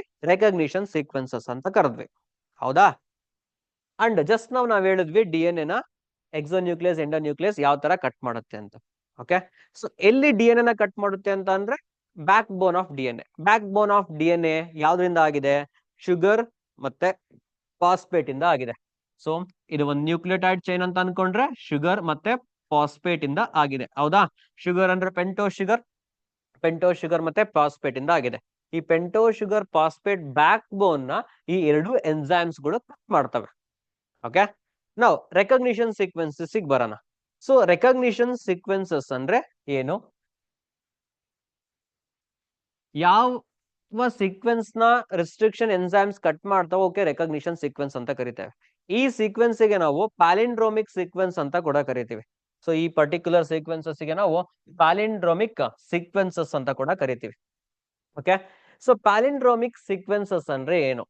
So these are the sequence of base pair that read in the same on the two sequences if the reading kept same. So ನಾವು reading ನ ಒಂದೇ ತರ ಓದಿದಾಗ same ಬಂತು ಅಂದ್ರೆ ಯಾವ ತರ ಅಂತ ಅಂದ್ರೆ let me tell you. So palindromic sequences are the pair that reads the same on the two stands when the orientation of reading kept the same. Orientation of reading ಅಂದ್ರೇನು? ಈಗ ನೋಡ್ರಿ 5' to 3' ಡೈರೆಕ್ಷನ್ ನಾನು ಓದ್ತಾ ಇದ್ದೀನಿ, GAATTC ಇದೆ, ಹೌದಾ? Next ಇನ್ನೊಂದು stand ಅಲ್ಲಿ ಓದ್ಬೇಕಾದ್ರೂ ಕೂಡ ನಾವು 5' to 3' ಡೈರೆಕ್ಷನ್ ಅಲ್ಲೇ ಓದ್ಬೇಕು, GAATTC ಅಂತ. Okay, so this orientation of reading ಇದೆಯಲ್ಲ it should be kept same. So ಅವಾಗ ಸೇಮ್ ಇತ್ತು ಅಂದ್ರೆ ಅವನ್ನ ನಾವು ಪ್ಯಾಲಿಂಡ್ರೋಮಿಕ್ ಸೀಕ್ವೆನ್ಸ್ ಅಂತ ಕರಿತೀವಿ. ಇದಕ್ಕೆ ನಾವು ತುಂಬಾ ಎಕ್ಸಾಂಪಲ್ಸ್ ನ ಕೊಡ್ಬೋದು. ನಯನನ ಎಕ್ಸಾಂಪಲ್ ಕೊಡ್ಬೋದು. ನಯನನ ಓದ್ರಿ, ಸೊ ಫ್ರಂಟ್ ಇಂದ ಓದ್ದಾಗೂ ಸೇಮ್ ಬರುತ್ತೆ, ಬ್ಯಾಕ್ ಇಂದ ಓದ್ದಾಗೂ ಸೇಮ್ ಬರುತ್ತೆ. ಮಲಯಾಳಂ ಫ್ರಂಟ್ ಇಂದ ಓದ್ದಾಗೂ ಸೇಮ್ ಬರುತ್ತೆ, ಬ್ಯಾಕ್ ಇಂದ ಓದ್ದಾಗೂ ಸೇಮ್ ಬರುತ್ತೆ. ಸೊ ಅಲ್ಲಿ ಸೇಮ್ ಬರುತ್ತೆ. ಬಟ್ ಪ್ಯಾಲಿಂಡ್ರೋಮಿಕ್ ಸೀಕ್ವೆನ್ಸ್ ಅಂತ ಅಂದ್ರೆ ನಾವ್ ಈ ಸೈಡ್ ಇಂದ ಓದಿ ಮತ್ತೆ ಸೇಮ್ ಸೀಕ್ವೆನ್ಸ್ ನ ಈ ಸೈಡ್ ಇಂದ ಓದಾಗ ಸೇಮ್ ಬರೋದಲ್ಲ. ಸೊ 5' to 3' ಇಂದ ಒಂದ್ ಸೀಕ್ವೆನ್ಸ್ ನ ಓದಿದಾಗ ಏನ್ ಬರ್ತಾ ಇದೆಯೋ ಇನ್ನೊಂದ್ ಸ್ಟ್ಯಾಂಡ್ ಅಲ್ಲಿ ಇರೋ ಸೀಕ್ವೆನ್ಸ್ ನ ಸೇಮ್ 5' to 3' ಇಂದ ಓದ್ದಾಗೆ ಬರಬೇಕು. ಸೊ ಅವಾಗ ಅದನ್ನ ನಾವು ಪ್ಯಾಲಿಂಡ್ರೋಮಿಕ್ ಸೀಕ್ವೆನ್ಸಸ್ ಅಂತ ಕರಿತೀವಿ. ರೆಕಗ್ನಿಷನ್ ಸೀಕ್ವೆನ್ಸ್ ಅಂದ್ರೂ ಒಂದೇ, ಪ್ಯಾಲಿಂಡ್ರೋಮಿಕ್ ಸೀಕ್ವೆನ್ಸ್ ಅಂದ್ರೂ ಒಂದೇ. ಓಕೆ, ಯಾಕಂದ್ರೆ ರಿಸ್ಟ್ರಿಕ್ಷನ್ ಎನ್ಸೈಮ್ ಕಟ್ ಮಾಡೋದು ಇದೇ ಪ್ಯಾಲಿಂಡ್ರೋಮಿಕ್ ಸೀಕ್ವೆನ್ಸಸ್ ನ, ಅದಕ್ಕೆ ಇವನ್ನೇ ನಾವು ರೆಕಗ್ನಿಷನ್ ಸೀಕ್ವೆನ್ಸ್ ಅಂತ ಕೂಡ ಕರಿತೀವಿ. ಇದನ್ನ ನೆನ್ಪಿಟ್ಕೊಂಡ್ರೆ ಇಂಪಾರ್ಟೆಂಟ್ ಆಗುತ್ತೆ. ಅಂಡ್ ಈ ಲೈನ್ ಇದೆಯಲ್ಲ, ಈ ಲೈನ್ ತುಂಬಾ ಇಂಪಾರ್ಟೆಂಟ್ ಆಗುತ್ತೆ. ಸೊ ಇದು ಮತ್ತೆ ಈ ಲೈನ್ ನ ಪ್ರೀವಿಯಸ್ ಇಯರ್ CET NEET ಅಲ್ಲಿ ಕೇಳಿದ್ದಾರೆ. That is palindrome is the DNA sequence of a base pair that reads the same on the two stands when orientation of reading kept same. ಇದು ನೆನ್ಪಿಟ್ಕೋಬೇಕು, orientation of reading kept same. ಇದು important ಆಗತ್ತೆ. Next ನಾವ್ exonuclease ಹೇಳಿದ್ವಿ ends of D N A cut ಮಾಡುತ್ತೆ ಅಂತ. So endonuclease ಇದೆಯಲ್ಲ, ಇದು within the D N A cut ಮಾಡುತ್ತೆ by inspecting its length. Palindromic sequence ನ ಕಟ್ ಮಾಡ್ಬೇಕಾದ್ರೆ ಯಾವಾಗ್ಲೂ endonuclease enzyme little bit away from the centre ಇಂದ little bit away from the palindromic sequence ಅಲ್ಲಿ cut ಮಾಡುತ್ತೆ. So ಇದು palindromic sequence ಅನ್ಕೊಳ್ರಿ, ಇದು centre of the palindromic sequence. ಇಲ್ಲಿಂದ ಸ್ವಲ್ಪ ದೂರದಲ್ಲಿ ಏನ್ ಮಾಡುತ್ತೆ, ಎಂಡೋನ್ಯೂಕ್ಲಿಯಸ್ ಎನ್ಸೈಮ್ ಕಟ್ ಮಾಡುತ್ತೆ. So you can see here. So ಯಾವ ತರ ಕಟ್ ಮಾಡಿದೆ, ಈ ಡೈರೆಕ್ಷನ್ ಅಲ್ಲಿ ಕಟ್ ಮಾಡಿದೆ, ಹೌದಾ? ಸೊ ಈ ಡೈರೆಕ್ಷನ್ ಅಲ್ಲಿ ಕಟ್ ಮಾಡಿದಾಗ ಏನಾಯ್ತು ನಿಮಗೆ, ಸೊ ಈ ಸ್ಟ್ಯಾಂಡ್ ಫಾರ್ಮೇಶನ್ ಆಯ್ತು, ಜಿ ಹೋಗಿದೆ ಯಾಕಂದ್ರೆ ಇಲ್ಲಿ ಕಟ್ ಮಾಡಿದೆ. ಸೊ ಎ ಟಿ ಟಿ ಬಂದಿದೆ, ಹೌದಾ? A T T. ಸೊ ಈ ಕಡೆ ಜಿ ಹಾಗೆ ಉಳ್ಕೊಂಡಿದೆ ಯಾಕಂದ್ರೆ ಇಲ್ಲಿವರೆಗೂ ಕಟ್ ಮಾಡಿದೆ, ಹೌದಾ? So restriction endonuclease enzyme always cut, ಇದನ್ನು ಕೇಳಿದ್ದಾರೆ, ನೆನ್ಪಿಡ್ಕೋಬೇಕು, important. Always cut palindromic sequence little bit away from the center to form a sticky ends, to form a sticky ends. ಯಾಕೆ ಇವನ್ನ ನಾವು ಸ್ಟಿಕಿ ಎಂಡ್ಸ್ ಅಂತ ಕರಿತೀವಿ? Why they are called as sticky ends? Because ನೋಡಿಲಿ, ಎ ಜೊತೆಗೆ ಇಲ್ಲಿ ನಿಮಗೆ ಹೈಡ್ರೋಜನ್ ಬಾಂಡ್ಸ್ ಗಳು ಪ್ರೆಸೆಂಟ್ ಇರ್ತವೆ, ನೈಟ್ರೋಜನ್ ಬೇಸ್ ಜೊತೆಗೆ ಹೈಡ್ರೋಜನ್ ಬಾಂಡ್ಸ್ ಗಳು ಪ್ರೆಸೆಂಟ್ ಇರ್ತವೆ. So this particular sticky end ಇದೆಯಲ್ಲ, ಈ ಕಟ್ ಆಗಿರೋ structures they can able to make complementary base with its counter cut part. Counter cut part ಅಂತ ಅಂದ್ರೆ ಇಲ್ಲಿದೆಯಲ್ಲ ಸಿ ಟಿ ಟಿ ಎ ಇದೆಯಲ್ಲ, ಇದು ಕೌಂಟರ್ ಕಟ್ ಪಾರ್ಟ್. ಅಂದ್ರೆ ಎಂಟೈರ್ ಡಿ ಎನ್ ಅಲ್ಲಿ ಇದ್ರದ್ದು ಇನ್ನ ಅರ್ಧ ಪಾರ್ಟ್ ಇರುತ್ತಲ್ಲ ಕಟ್ ಆಗಿರೋದನ್ನ, ಇದನ್ನ ಕೌಂಟರ್ ಕಟ್ ಪಾರ್ಟ್ ಅಂತ ಕರಿತೀವಿ. ಈ ಕೌಂಟರ್ ಕಟ್ ಪಾರ್ಟ್ ಏನಾದ್ರು ಇದ್ರ ನಿಯರ್ ಆಗಿತ್ತು ಅಂದ್ರೆ ಈಸಿಯಾಗಿ ಇದ್ರ ಜೊತೆಗೆ ಏನ್ ಮಾಡುತ್ತೆ, ಬಾಂಡ್ಸ್ ನ ಫಾರ್ಮೇಶನ್ ಮಾಡ್ಕೊಳ್ಳುತ್ತೆ, ಹೌದಾ? ಕಾಂಪ್ಲಿಮೆಂಟರಿ ಆಗಿದೆ ತಾನೆ, ಹೌದಾ? ಸೊ ಜಿ ಬಿಟ್ ಈ ಜಿ ಸಿ ಎರಡನ್ನು ಬಿಟ್ಟಾಕೋಣ, ಇದನ್ನ ತಗೊಳ್ರಿ ಎ ಗೆ ಟಿ. ಸೊ ಒಂದ್ ನಿಮಿಷ ಇನ್ನೊಂದ್ಸಲ ಬರ್ದು ಬಿಡ್ತೀನಿ ನಾನು, ಕನ್ಫ್ಯೂಸ್ ಆಗುತ್ತಿಲ್ಲ ಅಂತ ನಿಮಗೆ. ಸಿಯರ್. ಸೊ ಕಟ್ ಮಾಡಿರೋದು ಯಾವ್ದಿಲ್ಲಿ, ಈ ಡೈರೆಕ್ಷನ್ ಕಟ್ ಮಾಡಿದೆ ಅಂದ್ರೆ ಇವನ್ ನಾಲ್ಕು ತಗೋಬೇಕು ನಾವು. ಸೊ ಟಿ ಟಿ ಎ ಇದು ಕೌಂಟರ್ ಕಟ್ ಪಾರ್ಟ್. ಸೊ ಇದ್ರ ಜೊತೆಗೆ ನೋಡ್ರಿ ಎ ಗೆ ಟಿ ಮ್ಯಾಚ್ ಆಗ್ತಾ ಇದೆ, ಹೌದಾ? ಸೇಮ್ ಅದ್ರ ಪಾರ್ಟ್ ತಾನೆ. ಸೊ ಸ್ಟಿಕಿ ಎಂಡ್ಸ್ ಅಂತ ಕರೆಯೋದಕ್ಕೆ ಕಾರಣ, ಸೊ ಈ ಪರ್ಟಿಕ್ಯುಲರ್ ಕಟ್ ಪಾರ್ಟ್ ಇದೆಯಲ್ಲ, ಇದ್ರ ಕೌಂಟರ್ ಕಟ್ ಪಾರ್ಟ್ ಇತ್ತು ಅಂದ್ರೆ ಇದ್ರ ಜೊತೆಗೆ ಈಸಿಯಾಗಿ ಬಾಂಡ್ ನ ಫಾರ್ಮೇಶನ್ ಮಾಡ್ಕೊಳ್ಳುತ್ತೆ. ಅದಕ್ಕೆ ನಾವ್ ಇದನ್ನ ಸ್ಟಿಕಿ ಎಂಡ್ ಅಂತ ಕರಿತೀವಿ. This sticky end facilitate this sticky end facilitate action of D N A ligase enzyme. Action of D N A ligase enzyme, ಈ ಪಾಯಿಂಟ್ ಕೂಡ ಇಂಪಾರ್ಟೆಂಟ್, ನೆನ್ಪಿಟ್ಕೋಬೇಕು. ನೋಡಿ ಇಲ್ಲಿ ನಿಮಗೆ ಎರಡು ಡಿ ಎನ್ ಎ ಕೊಟ್ಟಿದ್ದಾರೆ, ಇದನ್ನ ಫಾರಿನ್ ಡಿ ಎನ್ ಎ ಅಂತ ಅನ್ಕೊಳ್ರಿ, ಇದು ಜಿನೋಮಿಕ್ ಡಿ ಎನ್ ಎ ಅಂತ ಅನ್ಕೊಳ್ರಿ. ಸೊ ಈ ಎರಡೂ ಡಿ ಎನ್ ಎನ ಒಂದೇ ರಿಸ್ಟ್ರಿಕ್ಷನ್ ಎನ್ಸೈಮ್ ಇಂದ ಕಟ್ ಮಾಡ್ಬೇಕು, ಇಂಪಾರ್ಟೆಂಟ್, ನೆನ್ಪಿಡ್ಕೊಳ್ರಿ. ನೀವು ಎರಡು ಡಿ ಎನ್ ಎನ ಜಾಯಿನ್ ಮಾಡ್ಬೇಕು, ಆರ್ ಒಂದು ಜೀನ್ ಆಫ್ ಇಂಟ್ರೆಸ್ಟ್ ನ ಒಂದು ವೆಕ್ಟಾರ್ ಅಲ್ಲಿ ನೀವು ಜಾಯಿನ್ ಮಾಡ್ಬೇಕು ಅಂತ ಅಂದ್ರೆ ಎರಡನ್ನೂ ಒಂದೇ ರಿಸ್ಟ್ರಿಕ್ಷನ್ ಎನ್ಸೈಮ್ ಇಂದ ಕಟ್ ಮಾಡ್ಬೇಕು. ಸೊ ಇಲ್ಲಿ ಡಿ ಎನ್ ಎ 1 ಇದೆ, ಇಲ್ಲಿ ಡಿ ಎನ್ ಎ 2 ಇದೆ, ಇವೆರಡನ್ನು ನೀವು ಇವಾಗ ಜಾಯಿನ್ ಮಾಡ್ಬೇಕು ಅಂತ ಅಂದ್ರೆ ಇವೆರಡನ್ನು ಒಂದೇ ರಿಸ್ಟ್ರಿಕ್ಷನ್ ಎನ್ಸೈಮ್ ಇಂದ ಕಟ್ ಮಾಡ್ಬೇಕು. ಸೊ ಅದಕ್ಕೆ ಇಲ್ಲಿ ಅಬ್ಸರ್ವ್ ಮಾಡ್ರಿ, ಇಲ್ಲೂ ಕೂಡ ಸೇಮ್ ವೇಲ್ ಏನಾಗಿದೆ, ಕಟ್ ಆಗಿದೆ, ಸೇಮ್ ವೇಲ್ ಕಟ್ ಆಗಿದೆ. ಯಾಕೆ ಈ ತರ ಅಂತ ಅಂದ್ರೆ ಇಲ್ಲಿರೋ ಪರ್ಟಿಕ್ಯುಲರ್ ಬೇಸ್ ಪೇರ್ಸ್ ಗೆ ಇಲ್ಲಿ ಕಾಂಪ್ಲಿಮೆಂಟರಿ ಇದ್ರೆ ಮಾತ್ರ ಇವೆರಡನ್ನು ಅಟ್ಯಾಚ್ ಮಾಡಕ್ ಆಗೋದು, ಇಲ್ಲ ಅಂದ್ರೆ ಅಟ್ಯಾಚ್ ಮಾಡಕ್ ಆಗಲ್ಲ, ಹೌದಾ? ಸೊ ಅದಕ್ಕೆ ಎರಡೂ ಡಿ ಎನ್ ಎನ ನಾವು ಸೇಮ್ ರಿಸ್ಟ್ರಿಕ್ಷನ್ ಎನ್ಸೈಮ್ ಇಂದ ಕಟ್ ಮಾಡ್ಬೇಕು, ನೆನ್ಪಿಡ್ಕೊಳ್ರಿ, same restriction enzyme. One has to cut both the DNA in the same restriction enzyme. Then ನಿಮಗೆ ಕಾಂಪ್ಲಿಮೆಂಟರಿ ಕೌಂಟರ್ ಪಾರ್ಟ್ ಸಿಗ್ತವೆ. ಸೊ ಈ ಕಾಂಪ್ಲಿಮೆಂಟರಿ ಕೌಂಟರ್ ಪಾರ್ಟ್ಸ್ ನ DNA ಲೈಗೇಸ್ ಎನ್ಸೈಮ್ ಏನ್ ಮಾಡುತ್ತೆ, ಜಾಯಿನ್ ಮಾಡುತ್ತೆ. ಸೊ ಇಂಪಾರ್ಟೆಂಟ್ ಪಾಯಿಂಟ್ ನೆನ್ಪಿಡ್ಕೊಳ್ರಿ, if you want to create a RDNA, you have to cut both the DNA, that is alien DNA and the plasmid. Alien DNA and the plasmid with the same restriction enzyme, with the same restriction enzyme. And ನೆನ್ಪಿಡ್ಕೊಳ್ರಿ, ಪ್ರತಿ restriction ಎನ್ಸೈಮಿಗೂ ಅದ್ರದೇ ಆದಂತ recognition sequence ಇರುತ್ತೆ. Hind ಸೆಕೆಂಡಿಗೆ ಒಂದು recognition sequence ಇದ್ರೆ eco R first ಗೆ ಒಂದು recognition sequence ಇರುತ್ತೆ, eco R 5 ಇನ್ನೊಂದು ರೆಕಗ್ನಿಷನ್ ಸೀಕ್ವೆನ್ಸ್ ಇರುತ್ತೆ. ಸೊ ಈ ಎನ್ಸೈಮಿಗ್ ಇರೋ ರೆಕಗ್ನಿಷನ್ ಸೀಕ್ವೆನ್ಸ್ ಬೇರೆ ಎನ್ಸೈಮಿಗ್ ಇರಲ್ಲ. So they have unique recognition sequences. ಇದನ್ನ ನೆನ್ಪಿಡ್ಕೊಳ್ರಿ, ಇಷ್ಟು ನೀವು ಎನ್ಸೈಮ್ಸ್ ಅಲ್ಲಿ ನೆನ್ಪಿಡ್ಕೋಬೇಕು. ಇಲ್ಲಿ ಈ ಸೈಡ್ ಯಾಕೆ ಚಾರ್ಟ್ ಕೊಟ್ಟಿದ್ದೀನಿ ಅಂತ ಅಂದ್ರೆ ನೋಡ್ರಿ, ಎಕ್ಸೋನ್ಯೂಕ್ಲಿಯಸ್ ಎಂಡೋನ್ಯೂಕ್ಲಿಯಸ್ ಬಗ್ಗೆ ಹೇಳಿದ್ವಿ, ಎರಡೂ ಒಂದೇ ತರ ಪ್ಯಾಟರ್ನ್ ಅಲ್ಲಿ ಕಟ್ ಮಾಡಲ್ಲ. Exonucleases ends of the DNA ನ ಕಟ್ ಮಾಡುತ್ತೆ. ಸೊ ಎಕ್ಸೋನ್ಯೂಕ್ಲಿಯಸ್ ಯೂಶಲಿ ಕಟ್ ಮಾಡಿದಾಗ ಬ್ಲಂಟ್ ಎಂಡ್ಸ್ ಬರುತ್ತೆ. ಸೊ ಸ್ಟಿಕಿ ಎಂಡ್ಸ್ ಅಂತಾರೆ ನಿಮಗೆ ಕಾಣಿಸ್ತಿಲ್ಲ, ಇಲ್ಲಿ ಫ್ರೀ ಹೈಡ್ರೋಜನ್ ಬಾಂಡ್ಸ್ ಗಳು ಪ್ರೆಸೆಂಟ್ ಇತ್ತು. ಹೌದಾ, ಇಲ್ಲಿ overhanging stretch of free hydrogen bonds ಗಳು ಪ್ರೆಸೆಂಟ್ ಇತ್ತು, which can able to join with its counter cut part. ಅದಕ್ಕೆ ಇದನ್ನ ನಾವು ಸ್ಟಿಕಿ ಎಂಡ್ಸ್ ಅಂತ ಕರೆದ್ವಿ ಈ ಓವರ್ ಹ್ಯಾಂಗಿಂಗ್ ಸ್ಟ್ರೆಚಸ್ ಗೆ. ಹೌದಾ, so what are sticky ends ಅಂತಂದ್ರೆ this are the overhanging structures which as free hydrogen bonds which can make a complementary pair with its counter cut part. ಇದಕ್ಕೆ ನಾವು sticky ends ಅಂತ ಕರಿತೀವಿ. But ಇಲ್ಲಿ ನೋಡ್ರಿ, ನಿಮಗೆ ಎಕ್ಸಾಕ್ಟ್ ಕಟ್ ಆಗಿದೆ equal parts ಆಗಿ. ಹೌದಾ, ಇಲ್ಲಿ ಯಾವುದೇ ರೀತಿಯಾದ ಫ್ರೀ ಹೈಡ್ರೋಜನ್ ಇಲ್ಲ. ಸೊ ಇವನ್ನ ನಾವು ಬ್ಲಂಟ್ ಎಂಡ್ಸ್ ಅಂತ ಕರಿತೀವಿ. ಎಕ್ಸೋನ್ಯೂಕ್ಲಿಯಸ್ ಬ್ಲಂಟ್ ಎಂಡ್ಸ್ ನ ಫಾರ್ಮೇಶನ್ ಮಾಡುತ್ತೆ, ಎಂಡೋನ್ಯೂಕ್ಲಿಯಸ್ ಸ್ಟಿಕಿ ಎಂಡ್ಸ್ ನ ಫಾರ್ಮೇಶನ್ ಮಾಡುತ್ತೆ. ಸೊ ಇಷ್ಟನ್ನ ನೀವು ರಿಸ್ಟ್ರಿಕ್ಷನ್ ಎನ್ಸೈಮ್ಸ್ ಅಲ್ಲಿ ನೆನ್ಪಿಡ್ಕೋಬೇಕು. ನೆಕ್ಸ್ಟ್ ಹೋಗೋಣ.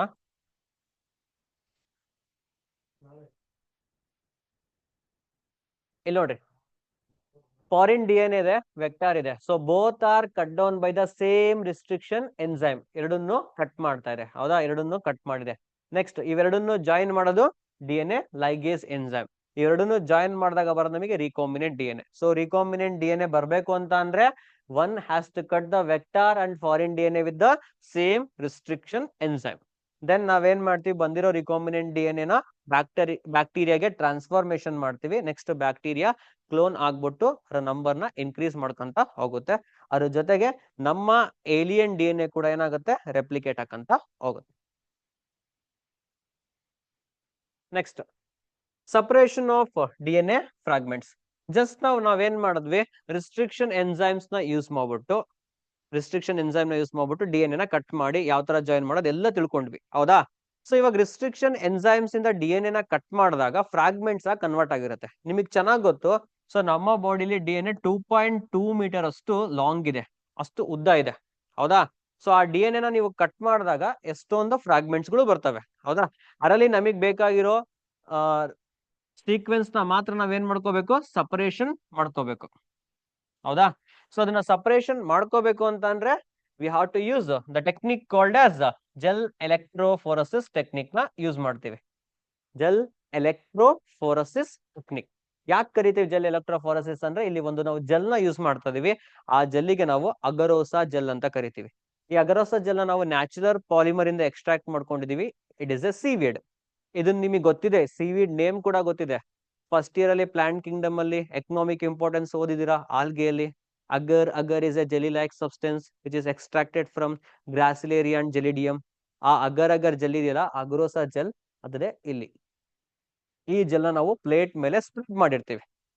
ಓಕೆ, ಸೊ ಇದ್ರ ಒಳಗಡೆ ನಾವು ಕಟ್ ಡೌನ್ ಮಾಡಿರೋ ಫ್ರಾಗ್ಮೆಂಟ್ಸ್ ಗಳು ಇದಾವಲ್ಲ, ಅಂದ್ರೆ ರೆಸ್ಟ್ರಿಕ್ಷನ್ ಎನ್ಸೈಮ್ ಕಟ್ ಮಾಡಿರೋ ಫ್ರಾಗ್ಮೆಂಟ್ಸ್ ನ ಈ ಜೆಲ್ ಮೇಲೆ ಪ್ಲೇಸ್ ಮಾಡಿರ್ತೀವಿ. ಸೊ ಈ ಜೆಲ್ ಸೀವಿಂಗ್ ಎಫೆಕ್ಟ್ ಇಂದ, ಮನೆಯಲ್ಲಿ ಜಲ್ಡಿ ಯೂಸ್ ಮಾಡಿ ಯಾವ ತರ ಇದ್ ಮಾಡ್ತಾರಲ್ಲ, ಅದೇ ತರ ಸೀವಿಂಗ್ ಎಫೆಕ್ಟ್ ನ ಕೊಡುತ್ತೆ. ಸೊ ಆ ಸೀವಿಂಗ್ ಎಫೆಕ್ಟ್ ಇಂದ ಫ್ರಾಗ್ಮೆಂಟ್ಸ್ ಸಪರೇಟ್ ಆಗ್ತವೆ. ಇಲ್ಲಿ ಫ್ರಾಗ್ಮೆಂಟ್ಸ್ ಈ ತರ ಸಪರೇಟ್ ಆಗಿ ಮೂವ್ ಆಗ್ಬೇಕು ಅಂತ ಅಂದ್ರೆ ನಾವು ಎಲೆಕ್ಟ್ರಿಸಿಟಿನ ಕೊಡಬೇಕು. ಅದಕ್ಕೆ ಜೆಲ್ ಎಲೆಕ್ಟ್ರೋಫೋರಸಿಸ್ ಅಂತ ಕರೆಯೋದು. ಎಲೆಕ್ಟ್ರಿಸಿಟಿನ ಕೊಡಬೇಕು. ನೋಡ್ರಿ, ಎಲೆಕ್ಟ್ರಿಸಿಟಿ ಕೊಟ್ಟಾಗ ಕರೆಂಟ್ ಫ್ಲೋ ಆಗುತ್ತೆ. ಸೊ ನಿಮಗೆ ಚೆನ್ನಾಗಿ ಗೊತ್ತಿದೆ, ಡಿಎನ್ಎಗೆ ನೆಗೆಟಿವ್ ಚಾರ್ಜ್ ಇದೆ. ಹೌದಾ, so DNA as negative charge. So ಇಲ್ಲಿ ಆನೋಡ್ ಯಾವುದು, ಕ್ಯಾಥೋಡ್ ಯಾವುದು ಅಂತ ಕೇಳ್ತಾನೆ. ಆನೋಡ್ ಯಾವುದು, ಕ್ಯಾಥೋಡ್ ಯಾವುದು ಅಂತ ಕೇಳ್ತಾನೆ. ಇಲ್ಲಿ ಅಬ್ಸರ್ವ್ ಮಾಡಬಹುದು, ಇವೆಲ್ಲ ಲಾರ್ಜರ್ ಫ್ರಾಗ್ಮೆಂಟ್ಸ್, ಇವೆಲ್ಲ ಸ್ಮಾಲರ್ ಫ್ರಾಗ್ಮೆಂಟ್ಸ್. ಹೌದಾ, ಸ್ಮಾಲರ್ ಫ್ರಾಗ್ಮೆಂಟ್ಸ್ ತುಂಬಾ ಫಾಸ್ಟ್ ಆಗಿ ಅಟ್ರಾಕ್ಟ್ ಆಗ್ತವೆ. ಸೊ ಸ್ಮಾಲರ್ ಫ್ರಾಗ್ಮೆಂಟ್ಸ್ ಯಾವ ಎಂಡ್ ಅಲ್ಲಿ ಇರುತ್ತೋ ಅದು ಆನೋಡ್ ಆಗಿರುತ್ತೆ. ನೆನ್ಪಿಡ್ಕೊಳ್ರಿ, ಸ್ಮಾಲರ್ ಫ್ರಾಗ್ಮೆಂಟ್ಸ್ ಯಾವ ಎಂಡ್ ಅಲ್ಲಿ ಇರುತ್ತೋ ಅದು ಆನೋಡ್ ಆಗಿರುತ್ತೆ. ಅದ್ರ ಅಪೋಸಿಟ್ ಎಂಡ್ ನಿಮಗೆ ಕ್ಯಾಥೋಡ್ ಆಗಿರುತ್ತೆ. ಸೊ ಆನೋಡ್ ಅಂದ್ರೆ ಇಲ್ಲಿ ಪಾಸಿಟಿವ್, ಕ್ಯಾಥೋಡ್ ಅಂದ್ರೆ negative. So negative charge DNA positive ಕಡೆ ಅಟ್ರಾಕ್ಟ್ ಆಗೋದಕ್ಕೆ ಸ್ಟಾರ್ಟ್ ಆಗುತ್ತೆ, ಕರೆಂಟ್ ಫ್ಲೋ ಆದಂಗೆ. ಹೌದಾ, smaller the fragments further it moves. So ಚಿಕ್ಕದಿದ್ದಷ್ಟು ತುಂಬಾ ದೂರ ಹೋಗುತ್ತೆ, ಆನೋಡ್ ಹತ್ರ ಹೋಗಿ ಅಟ್ರಾಕ್ಟ್ ಆಗುತ್ತೆ. ಸೊ ದೊಡ್ಡದು ಇರೋ ಫ್ರಾಗ್ಮೆಂಟ್ಸ್ ಗಳು ಅಷ್ಟು ದೂರ ಮೂವ್ಮೆಂಟ್ ಆಗಲ್ಲ. ಸೊ ಈ ಟೆಕ್ನಿಕ್ ಮುಖಾಂತರ ನಾವು ಫ್ರಾಗ್ಮೆಂಟ್ಸ್ ಗಳನ್ನ ಸಪರೇಟ್ ಮಾಡ್ಬೋದು.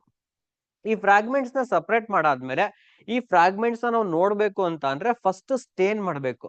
ಯಾವ ಸ್ಟೇನ್ ನ ಯೂಸ್ ಮಾಡ್ತೀವಿ ಅಂದ್ರೆ ಎಥಿಡಿಯಂ ಬ್ರೋಮೈಡ್. ನೆನ್ಪಿಡ್ಕೊಳ್ರಿ, ಸೊ ಎಥಿಡಿಯಂ ಬ್ರೋಮೈಡ್ ಸ್ಟೇನ್ ನ ಯೂಸ್ ಮಾಡ್ತೀವಿ.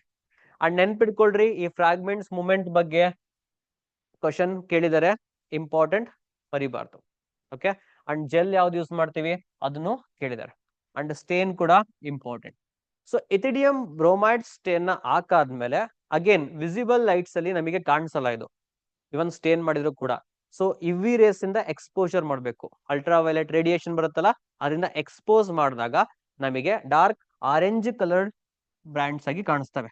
That is bright orange coloured bands ಆಗಿ ಕಾಣಿಸುತ್ತೆ ನಮಗೆ DNA ಫ್ರಾಗ್ಮೆಂಟ್ಸ್ಗಳು. ಸೊ ಇದಾದ್ಮೇಲೆ DNA ಫ್ರಾಗ್ಮೆಂಟ್ಸ್ಗಳನ್ನ ನಾವು ಆ ಜೆಲ್ ನ ಕಟ್ ಮಾಡಿ ಅದರಿಂದ ಎಕ್ಸ್ಟ್ರಾಕ್ಟ್ ಮಾಡ್ಕೊಂತೀವಿ. ಈ ಟೆಕ್ನಿಕ್ ಗೆ ನಾವು ಎಲ್ಯೂಷನ್ ಅಂತ ಕರಿತೀವಿ. This technique is called as the elution. So ಈ ಪರ್ಟಿಕ್ಯುಲರ್ ಟಾಪಿಕ್ ಅಲ್ಲಿ ನೀವು ಈ ಫ್ರಾಗ್ಮೆಂಟ್ಸ್ ಮೂವ್ಮೆಂಟ್ ಆಗೋದನ್ನ ನೆನ್ಪಿಡ್ಕೋಬೇಕು. ಅಂಡ್ ಅದರ direction as well as stain ಯಾವ್ದು, ಜೆಲ್ ಯಾವ್ದು ಯೂಸ್ ಮಾಡ್ತೀವಿ, ಮತ್ತೆ ಯಾವ ಕಲರ್ ಅಲ್ಲಿ ಫ್ರಾಗ್ಮೆಂಟ್ಸ್ ಗಳು ಕಾಣಿಸ್ತವೆ, ಅಂಡ್ ಎಲ್ಯೂಷನ್, ಇಷ್ಟು ಪಾಯಿಂಟ್ಸ್ ನ ನೆನ್ಪಿಟ್ಕೊಳ್ಳಿ. ನೆಕ್ಸ್ಟ್ ಹೋಗೋಣ. That is cloning vector. So vectors ಬಗ್ಗೆ ಜಸ್ಟ್ ನಾವು ಫ್ಯೂ ಪಾಯಿಂಟ್ಸ್ ನ ಡಿಸ್ಕಸ್ ಮಾಡ್ಕೊಂಡ್ವಿ. ಇಲ್ಲಿ ಫೀಚರ್ಸ್ ಆಫ್ ಕ್ಲೋನಿಂಗ್ ವೆಕ್ಟಾರ್ಸ್ ಅಂತ ಬರುತ್ತೆ. ಸೊ ಯೂಶಲಿ ಕ್ಲೋನಿಂಗ್ ವೆಕ್ಟಾರ್ಸ್ ಆಗಿ ಬ್ಯಾಕ್ಟೀರಿಯೋಫೇಜಸ್ ಮತ್ತೆ ಬ್ಯಾಕ್ಟೀರಿಯಾದಲ್ಲಿರೋ ಪ್ಲಾಸ್ಮಿಡ್ಸ್ ನ ಯೂಸ್ ಮಾಡ್ತಾರೆ. ಪ್ಲಾಸ್ಮಿಡ್ ಮತ್ತೆ ಬ್ಯಾಕ್ಟೀರಿಯೋಫೇಜ್ ಯಾವ ವೆಕ್ಟಾರ್ ನ ಯೂಸ್ ಮಾಡ್ತಾರೆ ಅನ್ನೋದು ಯಾವ್ದ್ರ ಮೇಲೆ ಡಿಪೆಂಡ್ ಆಗಿರುತ್ತೆ ಅಂತ ಅಂದ್ರೆ ನಿಮಗೆ ನಂಬರ್ ಆಫ್ ಕಾಪೀಸ್ ಎಷ್ಟು ಬೇಕು ಅನ್ನೋದ್ರ ಮೇಲೆ ಡಿಪೆಂಡ್ ಆಗಿರುತ್ತೆ.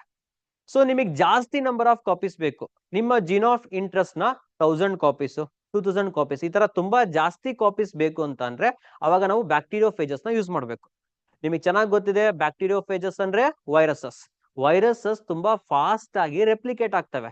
ತುಂಬಾ ಫಾಸ್ಟ್ ಆಗಿ ರೆಪ್ಲಿಕೇಟ್ ಆಗೋದ್ರಿಂದ ನಿಮಗೆ ತುಂಬಾ ಜಾಸ್ತಿ ನಂಬರ್ ಆಫ್ ಕಾಪೀಸ್ ಸಿಗುತ್ತೆ. ಓಕೆ, ಕಡಿಮೆ ನಂಬರ್ ಅಲ್ಲಿ ಸಿಗ್ಬೇಕು ಅಂತಂದ್ರೆ we can go for plasmid. Plasmid usually 1 or 2 copies ನ ಕೊಡುತ್ತೆ. ಕೆಲವೊಂದು ಪ್ಲಾಸ್ಮಿಡ್ಸ್ ಗಳು 100 ಕಾಪೀಸ್ ವರೆಗೂ ಕೊಡುತ್ತೆ, ಇನ್ನ ಕೆಲವೊಂದು ಮೋರ್ ದೆನ್ 100 ವರೆಗೂ ಕೊಡುತ್ತೆ. ಸೊ ಮೆಜಾರಿಟಿ ಆಫ್ ಪ್ಲಾಸ್ಮಿಡ್ಸ್ ಇಂದು 15 to 100 ಕಾಪೀಸ್ ವರೆಗೂ ವೇರಿ ಆಗುತ್ತೆ. ತುಂಬಾ ಜಾಸ್ತಿ ಬೇಕು ಅಂದ್ರೆ 100 ಮೇಲೆ ಬೇಕು ಅಂದ್ರೆ ಅದಕ್ಕೂ ಕೂಡ ಇದಾವೆ.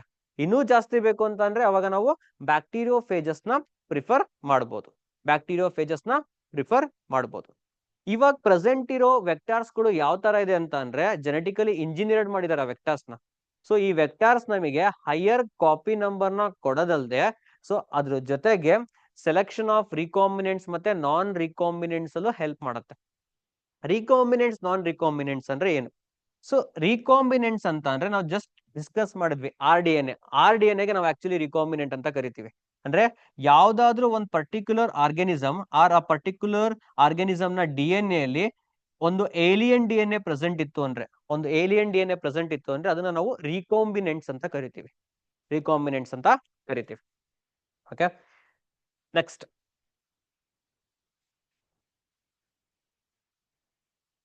ಇಲ್ಲಿ ನೋಡ್ರಿ, this is bacteriophage, nothing but viruses which infects bacteria. So ಇದರಿಂದನೇ ನಮಗೆ ಹೈ ನಂಬರ್ ಆಫ್ ಕಾಪೀಸ್ ಸಿಗೋದು. ಸೊ ಇಲ್ಲಿ ಬ್ಯಾಕ್ಟೀರಿಯಾ ಇದೆ. ಸೊ ಬ್ಯಾಕ್ಟೀರಿಯಾ ಒಳಗಡೆ ಇಲ್ಲಿ ಕಾಣಿಸ್ತಾ ಇದೆಯಲ್ಲ ನಿಮಗೆ ರಿಂಗ್ ಲೈಕ್ ಸ್ಟ್ರಕ್ಚರ್ಸ್, ಇವನ್ನೇ ನಾವು ಪ್ಲಾಸ್ಮಿಡ್ಸ್ ಅಂತ ಕರೆಯೋದು. ಸೊ ಪ್ಲಾಸ್ಮಿಡ್ಸ್ ಅಂದ್ರೆ ನಿಮಗೆ ಅವಾಗಲೇ ನಾನು ತಿಳಿಸ್ಕೊಟ್ಟಿದ್ದೀನಿ. ಸೊ ಈ ಪ್ಲಾಸ್ಮಿಡ್ಸ್ ನ ಯೂಸ್ ಮಾಡ್ಕೊಂತೀವಿ ವೆಕ್ಟಾರ್ ಆಗಿ. Okay, next features of cloning ವೆಕ್ಟಾರಿಗೆ ಬಂದಾಗ ನಿಮಗೆ PBR 322 ನ ಎಕ್ಸಾಂಪಲ್ ಆಗಿ ಕೊಟ್ಟಿದ್ದಾನೆ.